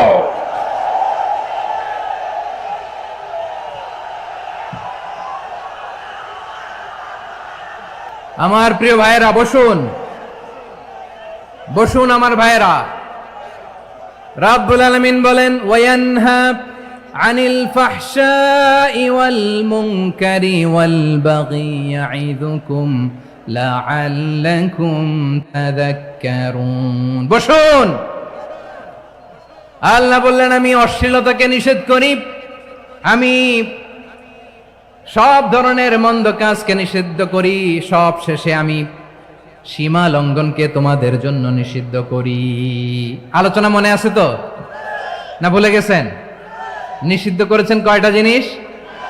1 নম্বরে অশ্লীলতা, 2 নম্বরে মুনকার তথা সব মন্দ কাজ, 3 নম্বরে আল বাগি, সীমা লঙ্ঘন, ক্রসিং দ্য লিমিট। সীমা লঙ্ঘন করা ভালো না। We all should know our limits. চিল্লায় বলেন ঠিক কিনা? একই আয়াতে আল্লাহ বললেন, কুল ইন্নামা حرم ربي الفواحش ما ظهر منها وما بطن والإثم والبغي بغير الحق। অন্যায় ভাবে যে অবাধ্য হয়, যে সীমা লঙ্ঘন করে, তাদেরকেও আমি এটা হারাম করে দিলাম। সীমা লঙ্ঘন করা হারাম, সীমা লঙ্ঘন করা হারাম। আল্লাহ বারবার আমাদেরকে ওয়ার্নিং দেয়। যখন আমরা থামি না তখন আল্লাহ ধরে, আর যখন ধরে তখন ছাড়ে না। ধরে না, ধরলে আল্লাহ। ফেরাউনকে কিন্তু হুট করে ধরে নাই, আপনারা জানেন 9 বার ওয়ার্নিং দিয়েছে। ফেরাউনকে আল্লাহ তাআলা ওয়ার্নিং দিয়েছিল কয়বার? বীর চট্টলার বীর সেনানীরা আওয়াজ করে বলেন, ফেরাউনকে ধরার আগে ওয়ার্নিং দেওয়া হয়েছিল কয়টা? রব্বুল আলামিন বলেন, ওয়ালাকাদ আতাইনা মূসা 9 আয়াতিন বাইয়িনাত, 9টা মুআজিজা দেখিয়েছি। 1 2 3 বারবার এইভাবে রিমাইন্ডার, ওইভাবে রিমাইন্ডার, এইভাবে নসিহাত, ওইভাবে দাওয়া। ফাকুলা লাহু কাওলান লাইয়িনা, নরম করে বলো, সফট করে বলো, যত ওয়ে হতে পারে দাওয়া মেথডোলজির। মুসা আলাইহিস সালামের সব অ্যাপ্লাই শেষ, 10ম বারে যে আল্লাহ ধরছে। 10ম বারে যে ধরেছে। এজন্য আল্লাহ বলেন, আমি সীমা লঙ্ঘনকে পছন্দ করি না। কোরআনের অন্য আয়াতে বাগীকে বলা হয়েছে আল ইতিদা, সীমা লঙ্ঘন যারা করে তাদেরকে আল্লাহ বলেছেন মুতাদিন। وقاتلوا في سبيل الله الذين يقاتلونكم ولا تعتدوا إن الله لا يحب المعتدين। আমি সীমা লঙ্ঘনকারীদেরকে কোশ্চেন কালেও পছন্দ করি না। আমরা যেন সীমা লঙ্ঘন না করি, রাজি আছেন তো? যে কোনো ক্ষেত্রে ইবাদতে যেন সীমা লঙ্ঘন না করি। অনেকে আমরা ইবাদতে সীমা লঙ্ঘন করে ফেলি। বিশ্বনবী সাল্লাল্লাহু আলাইহি ওয়াসাল্লাম যেটা শিখিয়েছেন এর বাইরে যে অতিরিক্ত বুজুর্গ হতে চায়, এরকম আছে না নাই? করা যাবে না, কোনো ক্ষেত্রেই সীমা লঙ্ঘন করা যাবে, এমনকি যুদ্ধ ক্ষেত্রেও না। বিশ্বনবী সাল্লাল্লাহু আলাইহি ওয়াসাল্লাম বলেন, খবরদার যুদ্ধ ক্ষেত্রেও সীমা লঙ্ঘন করো না। কি সুন্দর ইসলাম আমরা পেয়েছি। বিশ্বনবী বলেন, খবরদার যুদ্ধের ময়দানে কোনো নারীর গায়ে হাত তোলো না, কোনো শিশুর গায়ে হাত তোলো না, কোনো গবাদি পশু হত্যা করো না, কোনো শস্য ক্ষেত্র ধ্বংস করো না, ইবাদতরত অন্য ধর্মের কোনো সন্ন্যাসীর গায়ে হাত তুলো না। বলেন সুবহানাল্লাহ। তাহলে আমরা সীমা লঙ্ঘন করতে পারবো? প্রিয় ভাইরা, একটা সুখী, সমৃদ্ধ, শান্তির সমাজ, মানবিক সমাজ যদি আমরা গঠন করতে চাই, আমাদের আল্লাহর দেয়া কয়টা আদেশ মানতে হবে বলেন দেখি? সবাই বলেন কয়টা? আর বেঁচে থাকতে হবে কয়টা জিনিস থেকে? আওয়াজ করে বলেন কয়টা? আচ্ছা, আদেশ নাম্বার 1 কি ছিল বলেন? আল্লাহর আদেশ কি? 1 নাম্বার আদাল, ন্যায় পরায়ণতা। আমরা সুবিচার, সুশাসন, ন্যায় বিচার চাই কি চাই না? 2 নম্বরে কি ছিল? মাশাআল্লাহ, আওয়াজ করে বলেন 2 নম্বরে কি ছিল? ইহসান। আমরা যেন সবার প্রতি দয়া পরবশ হই, ইহসান করি। 3 নম্বরে কি ছিল? নিকটাত্মীয়দের দান করা, তাদের অধিকার প্রাপ্য বুঝিয়ে দেওয়া। পাশাপাশি 3টা জিনিস থেকে আল্লাহ বারণ করেছেন, নিষেধ করেছেন। তার প্রথমটা ফাহশা, অশ্লীলতা। অশ্লীলতার সাথে আমাদের কোনো সম্পর্ক। আজকের এই ঐতিহাসিক চট্টগ্রামের প্যারেড ময়দান থেকে আমরা যত ধরনের মা বাহারা মিনহা মা বাতান, প্রকাশ্য অপ্রকাশ্য, দৃশ্যমান অদৃশ্যমান, সব অশ্লীলতা থেকে নিজেদেরকে মুক্ত ঘোষণা করলাম। অশ্লীলতাকে আমরা না বলে দিলাম। আওয়াজ করে সবাই বলুন নো। অশ্লীলতার সাথে আমাদের কোনো সম্পর্ক। 2 নম্বর নিষেধাজ্ঞা কি ছিল? আল মুনকার, সমাজের যত মন্দ কাজ এগুলোকে আমরা প্রতিরোধ করব। রাজি আছেন তো সবাই? 3 নম্বরে আল বাগী, সীমালঙ্ঘন। কোন মুসলিম সীমালঙ্ঘন করে না, এমনকি যুদ্ধ ক্ষেত্রেও না। আওয়াজ করে বলেন ঠিক কি না? রাব্বুল আলামিন শেষে বললেন, ইয়াইদুকুম লাআল্লাকুম তাযাক্কারুন। আল্লাহ তোমাদেরকে উপদেশ দেন যাতে তোমরা শিক্ষা গ্রহণ করো। আমরা উপদেশ দিব, আমরা জোর করে কাউরে কিছু মানাতে চাই না। লা ইকরাহা ফিদ্দিন ওয়া যাক্কির ফাইন্না যিকরা তানফাউল মুমিনিন। উপদেশ দিলে এটা মুমিনদের কাজে দেয়। লাস্তা আলাইহিম বিমুসাইতির ইন্নামা আনতা মুযাক্কির। নবী হে, আপনি রিমাইন্ডার দাতা, আপনি উপদেশ দিবেন। আমরাও বিশ্বনবীর এই হাদিসগুলো থেকে, কোরআনের আয়াত থেকে রিমাইন্ডার, এই কথামালা, বাণী বাহক হিসেবে এই বাণীগুলো আপনাদের সাথে কাছে পৌঁছে দিলাম। আমরা আল্লাহ তাআলার কাছে প্রার্থনা করি, আল্লাহ আমরা যেন আদল দিয়ে আমাদের সমাজকে গঠন করতে পারি। আল্লাহ আমরা যেন ইহসান করতে পারি, আমরা যেন নিকটাত্মীয়দের দান করতে পারি। আল্লাহ যত ধরনের অশ্লীলতা, অনাচার, মন্দ কাজ, সীমালঙ্ঘন, অবাধ্যতা থেকে যেন আমরা বেঁচে থাকতে পারি।